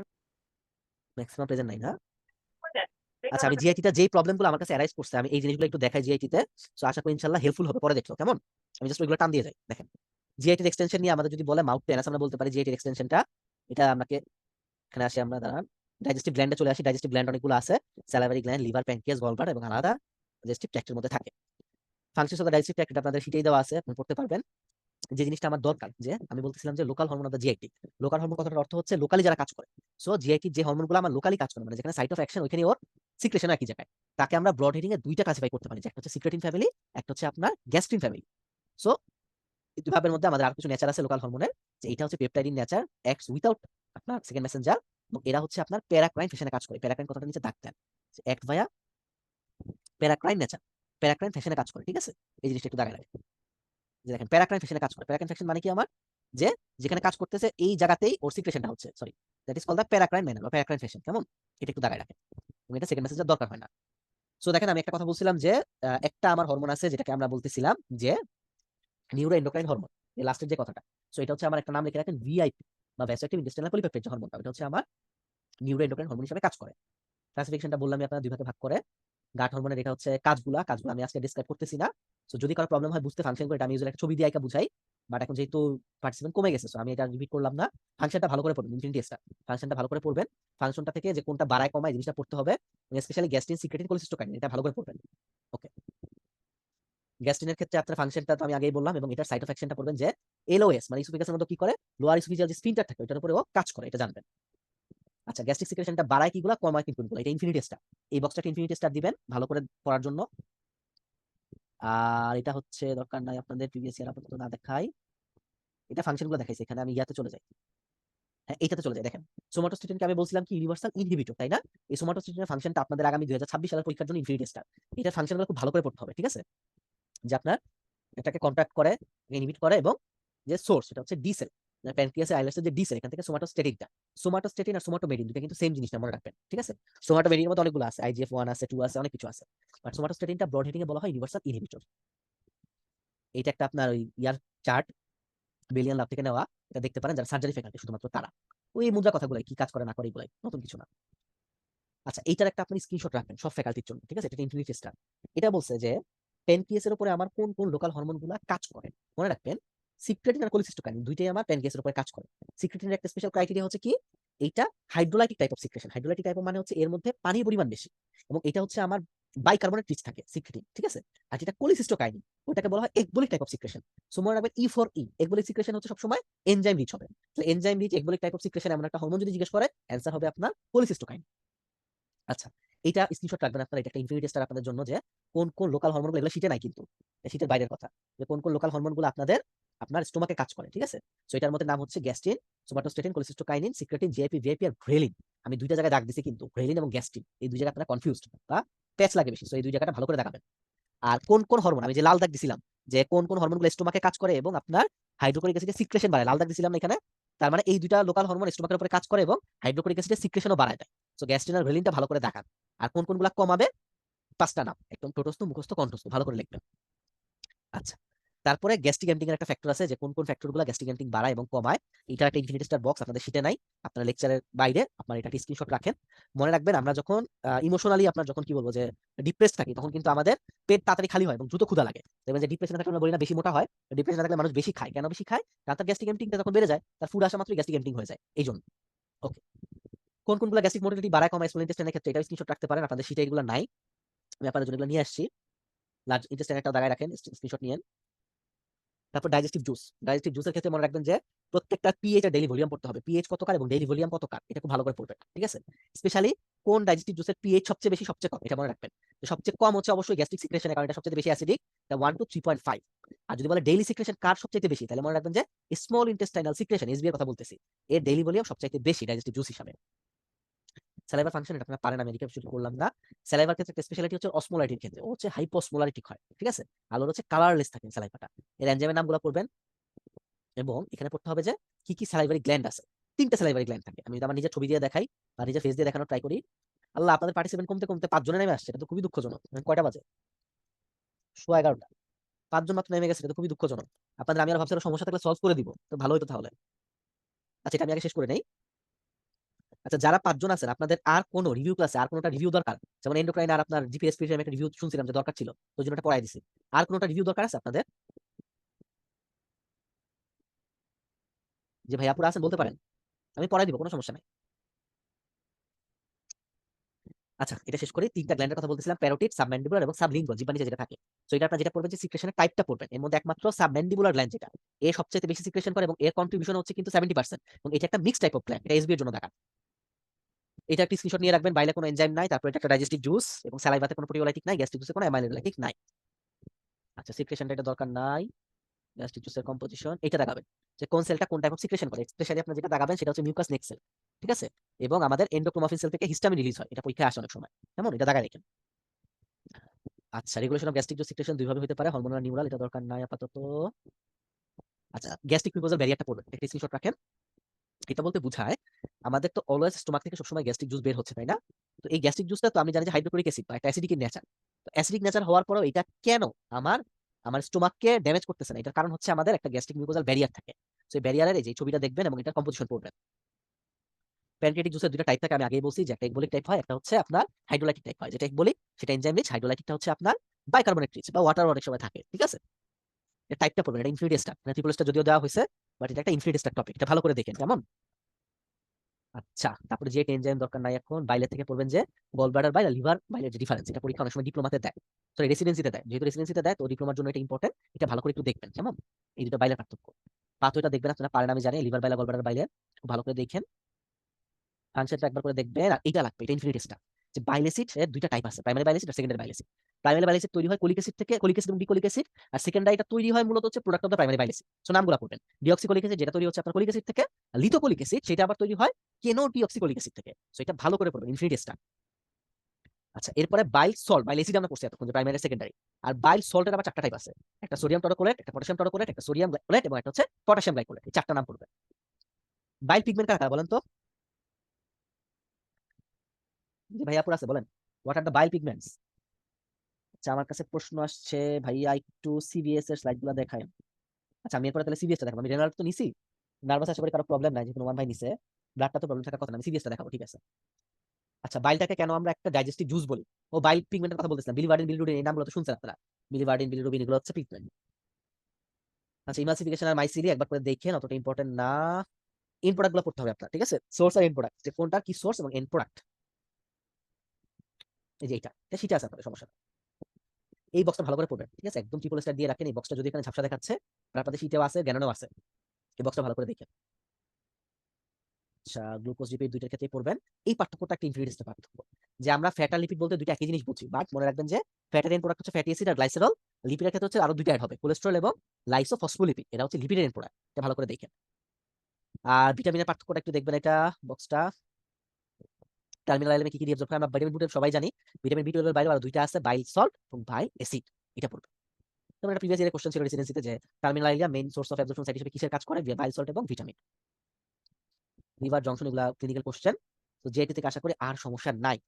তো যেহেতু ভাইয়া পুরো আপনাদের সমস্যার কথা বলতেছেন না, আমি এক কাজ করি, আমি আপনাদের একটু সিবিএস এর স্লাইডটা দেখাই দিই, যেটা সিবিএস একটু জানতে চাইছেন। আচ্ছা, এর বাইরেও আমি আবার বলতেছি, আমার ক্লাসের বাইরেও কারো যদি কোনো জিজ্ঞাসা থাকে অবশ্যই আমাকে বলবেন ইনশাল্লাহ, আমি আপনাদের কমেন্ট বক্স বা চ্যাট বক্সে ইনশাল্লাহ সলভ করবো। আচ্ছা, এখান থেকে আমাদের রাইট আর লেফট অ্যাক্টিনের পার্থক্যটা পড়বেন, যে দুইটার কি কি কাজ বা দুইটা কি কি কাজ করে। লেফট ভেন্ট্রিকলটা একটু মোটা হয়, প্রেশার বেশি থাকে। কেন প্রেশার বেশি, কেন মোটা, এই কারণটা দেখবেন এই পার্থক্য থেকে। লেফটে কার্ডিয়াক নস থাকে, এক্সরে দিয়ে দেখানো হয়েছে কিভাবে আউটিক নসটা ডায়াগনোসিস করা হয়। তারপর করোনারি সার্কুলেশন আপনারা পারবেন, ব্লাড সাপ্লাই জানেন আপনারা। রাইট ভেন্ট্রিকল, লেফট ভেন্ট্রিকলটা এটা এখানে রিক্যাপিচুলেট করলাম না।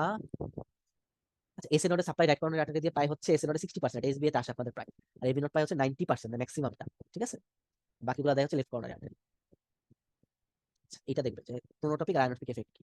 মনে রাখবেন ক্রোনোটপিক মানে এইচসি দিয়ে আমি মনে রাখতাম, এইচসি মানে ক্রোনোটপিক এফেক্ট মানে হচ্ছে হার্ট রেট বাড়ানো। তো আপনারা যদি প্রশ্ন করে যে পজিটিভ ক্রোনোটপিক এফেক্ট বলতে কি বুঝেন, তার মানে হার্ট রেট বাড়ানো। আর আয়োনোটপিক এফেক্ট মানে হচ্ছে ফোর্স অফ কন্ট্রাকশন, মানে হার্টের যদি ফোর্স অফ কন্ট্রাকশনটা বাড়ে তখন আপনার হবে পজিটিভ আয়োনোটপিক এফেক্ট, এটা মনে রাখবেন শুধুমাত্র। এটা আছে পড়ছেন। জাংশনাল টিস্যু কি কি আছে হার্টের আমরা সবাই জানি, এসএ নোড, এভি নোড। তারপর বাকি যেগুলো আছে এটা আর বললাম না। হার্টকে কেন এসএ নোডকে পেসমেকার বলা হয়, কারণ এটা কার্ডিয়াক ইম্পালসটা ফাস্ট জেনারেট করতে পারে এবং সবচেয়ে দ্রুত ট্রান্সমিট করে। এটার ইম্পালস জেনারেটের হারটা হাইয়ার, এটা কত রেটটা 70 to 80 পার মিনিট, এটা জানতে হবে, ঠিক আছে। এবি নোডকে বলা হয় আপনার, এবি নোডকে বলা হয় রিজার্ভ পেসমেকার। এবি নোডাল ডিলাটা একটু পড়বেন, এগুলো আপনাদের লেকচারে পড়াইছে আশা করি। পারকিনজি ফাইবার দরকার নাই, এই পার্থক্যটা একটা ইনফিনিটি স্টার। আমি আবারও বলতেছি, এখান থেকে কিন্তু ডিপ্লোমাতে স্যার ম্যাডামরা প্রায় প্রশ্ন করে যে আপনার জাংশনাল টিস্যু কোনটার কি কি ফাংশন, কোনটার মনে রাখবেন যার ইম্পালসের মানে ভাইস ভার্সা হবে। সো এটা ভালো করে আবারও দেখেন, পারকিনজি ফাইবার ইম্পালস রেট সবচেয়ে কম, তাই না? এই জন্য স্পিড অফ কন্ডাকশনটা বেশি, এটা 4 মিটার পার সেকেন্ড, সেটা মনে রাখবেন। এসবিএ তে এটা স্ক্রিনশট নিয়ে রাখেন, কেমন? কার্ডিয়াক মাসল দরকার নাই, ডিস্ক দরকার নাই। প্রপার্টিগুলো একটু বলি। অটোমেসিটি মানে কি, অটোরিথমিসিটি, ফাংশনাল সিনসাইশিয়াম। ফাংশনাল সিনসাইশিয়াম মানে হচ্ছে ওরা একটা ইউনিট হিসেবে কাজ করে। কার্ডিয়াক মাসলগুলো সবগুলো কাজই হচ্ছে ব্লাড পাম্প করা, মানে একটা ইউনিট হিসেবে কাজ করে, কেমন? আচ্ছা, অল অর নান ল জিনিসটা কি, মানে আপনার যদি একটা ইম্পালস একটা কার্ডিয়াক মাসলকে ইনিশিয়েট করে তাহলে সবগুলো একসাথে কাজ করবে, আর যদি তাহলে হচ্ছে কেউই কাজ হবে না, কেমন? রিফ্লেক্টরি পিরিয়ড আবার দুই ধরনের, অ্যাবসোলিউট আর রিলেটিভ। অ্যাবসোলিউট মানে হচ্ছে আপনি যত বড় স্টিমুলাটাই দেন, যত বড় ফোর্সই দেন না কেন, ও কোনো ইম্পালস জেনারেট করবে, এটাকে বলা হয় অ্যাবসোলিউট। অ্যাবসোলিউটের সময় হচ্ছে 0.15, ঠিক আছে, অ্যাক্টিয়ার ক্ষেত্রে। আর ভেন্ট্রিকুলার ক্ষেত্রে 0.25 থেকে 0.30। আর রিলেটিভ যেটা, রিলেটিভটা মানে কত, আপনি এটার মধ্যে একটু ভেজাল আছে রিলেটিভ রিফ্লেক্টরি পিরিয়ড, মানে আপনি যদি খুব বেশি প্রেশারাইজ করেন তাহলে রিলেটিভ রিফ্লেক্টরি পিরিয়ডটাতে আপনার ইম্পালস জেনারেট করতে পারে। ইম্পর্টেন্সটা পড়বেন, অ্যাকশন পটেনশিয়াল আমরা জানি, যেখানে একটা প্লেয়ার 2 থাকে, এটা দেখাচ্ছি না, এটা পড়াইছে আশা করি। আপনাদের পড়াই দিছে, যেহেতু সিবিএস ক্লাস 19 এর অপশন জানি। ব্লাড ভেসেল এক্সাম্পল গুলো এটা একদম ইম্পর্টেন্ট ভাইয়া, পুরো ক্লাসিফিকেশনটা একদম এক্সাম্পল গুলো স্পেশালি কয় ধরনের আছে এবং কি কি আছে আপনারা যারা ক্লাস করছেন বা সলভ করছেন, আমি তো আশা করি এগুলো সব দেখাইছি পুরো পিডিএফ এ। সেটা খুব ভালো করে পড়বেন। আমি আবারও বলতেছি, আপনাদের ডিপ্লোমাতে এটা থেকে প্রশ্ন আসার সম্ভাবনা অনেক বেশি, 90%, ঠিক আছে। তো এটা ভালো করে দেখবেন একদম। আচ্ছা, ক্যাপিলারি হচ্ছে 3 ধরনের হয়, কন্টিনিউয়াস, ফেনেস্ট্রেটেড আর সাইনোসয়েডাল। আমি এগুলো দেখাচ্ছি না, এক্সাম্পল পড়বেন প্রত্যেকটা। আচ্ছা, এইটা একটা ইম্পর্টেন্ট ব্যাপার এখানে ক্লাসে দেখেন, রিজিওনাল বা আমার রেস্টিং ব্লাড ফ্লো যেটা আমি বলি, মনে রাখবেন ওভারঅল আমি যদি হিসাব করি তাইলে আমার সবচেয়ে বেশি ব্লাড ফ্লো হয় হচ্ছে আমার লিভার। বাট আমি যদি পার 100 গ্রাম হিসেবে ধরি বা পার ইউনিট হিসেবে ধরি, তাহলে সেক্ষেত্রে আমার সবচেয়ে বেশি ব্লাড ফ্লো বাই কিডনিতে, কিডনিতে কত 420 ml পার 100 গ্রাম। আর যদি ওভারঅল ধরি পার মিনিটে কত কত এমএল দেয়, তাহলে লিভার, এটা মনে রাখবেন এসপি এর জন্য। ফিজিক্স তো আর পড়লাম না। ল্যামিনার ফ্লো কি, ল্যামিনার ফ্লো মানে একদিকে যায়, টার্বুলেন্ট মানে হচ্ছে যে টু এন্ড ফ্রো মুভমেন্ট যেটাকে বলে। একজন লেখছে ভাইয়া 4 ঘন্টা হয়ে গেছে, কখন শেষ হবে? ভাইয়া 4 ঘন্টা আসলে আমি আপনাদের চেষ্টা করছি যে সিস্টেম গুলো সমস্যা ছিল ওইটাকে পড়ানো। আমার নিজের তো কষ্ট হচ্ছে, তাই না? 7টা 7:30 থেকে ক্লাস নিচ্ছি, এখন প্রায় 11:30 12টা বাজে, কষ্ট হচ্ছে না? তারপর আমি চেষ্টা করছি যে আপনাদের কনফিউশন গুলো ক্লিয়ার করার জন্য। আচ্ছা, ল গুলা পড়বেন, ওমস ল, পয়সিলিস ল, স্পেশালি পয়সিলিটা আসে, এই কোশ্চেনটা ভালো করে মনে রাখবেন। এফ ইকুয়াল টু এই যে pi delta dot eight litre NL, এটা থেকে অনেকগুলো আপনার কোশ্চেন সলভ করা যায়। এই বক্সটা পড়বেন ইনফিনিটি স্টার দিয়ে, যে আপনার ডিরেক্টলি প্রপোর্শনাল কোনটা ইনডিরেক্টলি প্রপোর্শনাল, কেমন? কার্ডিয়াক সাইকেল আপনার দেখাচ্ছি না, ফেসগুলা। হার্ট রেট, আমরা রেসপিরেটরি রেট পড়ছিলাম, এবার হার্ট রেটটা দেখি। হার্ট রেট একই মতো, যারা একদম নিউবর্ন বা বাচ্চা থাকে তাদেরটা বেশি হয় সবচেয়ে, সেটা কত 100 থেকে 60 থেকে 100 পর্যন্ত। এগুলো আপনার মেডিসিন ফ্যাকাল্টির জন্য সবার লাগবে না। Cardiac output 5 litre per minute আমরা জানি। ডিস্ট্রিবিউশনটা পড়বেন একইভাবে যেটা বললাম, এটা স্ক্রিনশট রাখতে পারেন। আর এফেক্টটা পড়বেন, ফ্যাক্টরটা একটা সূত্র আছে, আমি মনে রাখতাম যে কোন কোন ফ্যাক্টর গুলো কার্ডিয়াক আউটপুট বাড়াইতে পারে। আমি মনে রাখতাম যে একজন বয়স্ক মোটা আঙ্কেল গরমের মধ্যে শুয়ে বসে খায় এবং এক্সারসাইজ করে। এই বাংলা কথাটা যদি মনে রাখতে পারেন তাহলে আপনার কার্ডিয়াক আউটপুট বাড়ায় কোন কোন ফ্যাক্টরগুলো মনে রাখতে পারবেন। যেমন একজন বয়স্ক মোটা লোক, তার মানে এই যত বাড়বে কার্ডিয়াক আউটপুট তত বাড়বে। মোটা লোক তার মানে সারফেস এরিয়া যত বেশি কার্ডিয়াক আউটপুট তত বেশি। গরমে মানে কি টেম্পারেচার, তার মানে যত হট টেম্পারেচার তত কার্ডিয়াক আউটপুট বেশি। শুয়ে বসে খায় তার মানে আপনি যদি সিটিং বা লাইন পজিশনে থাকেন তাহলে আপনার কার্ডিয়াক আউটপুট বেশি থাকবে। খায় তার মানে ইটিং, তার মানে মেটাবলিজম, যত বেশি মেটাবলিজম হবে আপনার কার্ডিয়াক আউটপুট তত বাড়বে। এবং এক্সারসাইজ করা মানে কি আপনার অ্যাক্টিভিটি করা, ফিজিক্যাল অ্যাক্টিভিটি করা। যত বেশি আপনি এক্সারসাইজ করবেন আপনার তত হচ্ছে কার্ডিয়াক আউটপুট বাড়বে। আর ঘুমের সময় নরমালি কোনো কার্ডিয়াক আউটপুট চেঞ্জ হয় না, কেমন রাখবেন। তো বাংলা কথা আবার বলি, একজন বয়স্ক মোটা লোক গরমে শুয়ে বসে খায় এবং এক্সারসাইজ করে। আচ্ছা, যারা মেডিসিন ফ্যাকাল্টি তাদের জন্য আগে বলছি পালসাস প্যারাডক্সটা ইম্পর্টেন্ট। পালসাস প্যারাডক্স মানে কি, যদি আপনার সিস্টোলিক ব্লাড প্রেশার ইন্সপিরেশনের সাথে 10 মিনিট মার্কারের বেশি ফল করে যায়, আরো বেশি কমে যায়, তখন সেটা পালসাস প্যারাডক্স বলে। এটা যারা বিসিএস দিবেন সামনে তাদের জন্য ইম্পর্টেন্ট। এটার কজগুলা যে কার্ডিয়াক টেম্পোনেন্ট মানে পানি জমা হয়ে গেছে হার্টের চারিপাশে, তখন কার্ডিয়াক টেম্পোনেন্ট হতে পারে, তখন আমাদের পালসাস প্যারাডক্স হয়। তারপর সিভিয়ার যদি এয়ারওয়ে অবস্ট্রাকশন হয়, ম্যাসিভ পালমোনারি এম্বোলিজম, কিংবা যদি হেমোরেজিক শক থাকে বা টেনশন নিউমোথোরাক্স যদি হয়, এই ক্ষেত্রে আমাদের পালসাস প্যারাডক্স হতে পারে। আচ্ছা, রেজ জেবিপির কজ এটা আপনারা ফ্যাকাল্টির জন্য পড়বেন, আমি আর এখন দেখাচ্ছি না কেন বাড়ে। কুশমাল সাইন এটা একটু ইম্পর্টেন্ট। কুশমাল সাইনটা বলি, আমরা জানি যে ইন্সপিরেশনের সাথে আপনার জেবিপিটা বাড়ে, বা যদি কোনো কারণে জেবিপিটা কমে যায় ইন্সপিরেশনের সাথে, তখন সেটাকে বলা হয় কুশমাল সাইন। এটা কিসের সাথে অ্যাসোসিয়েটেড, 4টা পয়েন্ট পড়বেন। আচ্ছা, ব্লাড প্রেশারের টাইপ দেখানো হয়েছে, টাইপটা আপনাদের পরীক্ষাতে আসে না। আর এই জিনিসটা ইসিজি চেঞ্জ, আশা করি রাফসান জানি এটা আপনাদের ভালো করে পড়াইছে। ইলেকট্রোলাইটের চেঞ্জের সাথে সাথে কোন কোন ইসিজিতে কি পাবো, হাইপোনাট্রিমিয়াতে কি পাবো, হাইপারে কি পাবো, hyperkalaemia specially. Hyperkalaemia আর হাইপোক্যালেমিয়া পরীক্ষায় কোটি কোটি বার আসছে। আপনি আইদার রেসিডেন্সি দেন বা আপনি ডিপ্লোমা পরীক্ষা দেন, এটা আপনাদের জানতেই হবে। ঠিক আছে, সো আমি এখানে এটা আলোচনা করলাম না। হার্ট ব্লক সম্পর্কে আমরা ক্লিনিক্যাল ক্লাসে পড়বো, এখন এটা জানার দরকার নাই। So CVS, GIT, general physiology, endocrine system, তারপর রিপ্রোডাক্টিভ সিস্টেম এবং রেসপিরেটরি সিস্টেম, আমরা সবগুলো মোটামুটি আলোচনা করছি। শুধু ব্লাডটা নিয়ে কথা বলা হলো না, নার্ভাস নিয়ে আমি বললাম না। এর বাইরে যদি আর কারো কোনো রিভিউ রিলেটেড কোশ্চেন থাকে ফিজিওলজি, অবশ্যই আমাকে জানাবেন। আমাকে পার্সোনালিও বলতে পারেন, অথবা আমাদের যে গ্রুপ আছে আপনি গ্রুপে লিখবেন, আমি আমার ফ্রি টাইমে ইনশাল্লাহ সেটা রিপ্লাই দিব। সো এখন যেহেতু মোটামুটি প্রায় অনেক রাত হয়ে গেছে, 11:30-12টা বাজে, আমাদের ক্লাসের ডিউরেশন প্রায় 4 ঘন্টা 4.5 ঘন্টার মতো হয়ে গেছে। তো আমি আজকে আর কন্টিনিউ করতেছি না, বাট আপনাদের জন্য শুভকামনা, আপনার এক্সাম গুলো দিবেন। যদি ফিজিওলজি রিলেটেড বেসিকে বুঝতে কোনো সমস্যা হয়, তবে ইনশাল্লাহ আমি আবার রিক্যাপিচুলেট করবো, প্রয়োজন বোধে আমি স্লাইড সহকারে দেখাবো। ঠিক আছে, আমি ছোট ছোট ভিডিও করে প্রয়োজন বোধে আপনাদের দিয়ে দিব। তো আশা করি ফিজিওলজিতে ইনশাল্লাহ আপনাদের যে 20টা বা 22টা প্রশ্ন আসবে, যদি আমার গাইডলাইন শুনেন বা আমার কথা শুনেন, ইনশাল্লাহ ফিজিওলজিতে কারোর মিস হবে না। অ্যাটলিস্ট 22-এ আপনারা 18-20 পাবেন, এতটুকু গ্যারান্টি। আজকে আর এটা লেন্দি করলাম না, যে ভাইয়া পুরো আছেন এখন পর্যন্ত 7-8 জন, সবাইকে আমার শুভকামনা। আপনাদের কি আর কোনো এমনি জিজ্ঞাসা আছে আমার কাছে স্পেশালি?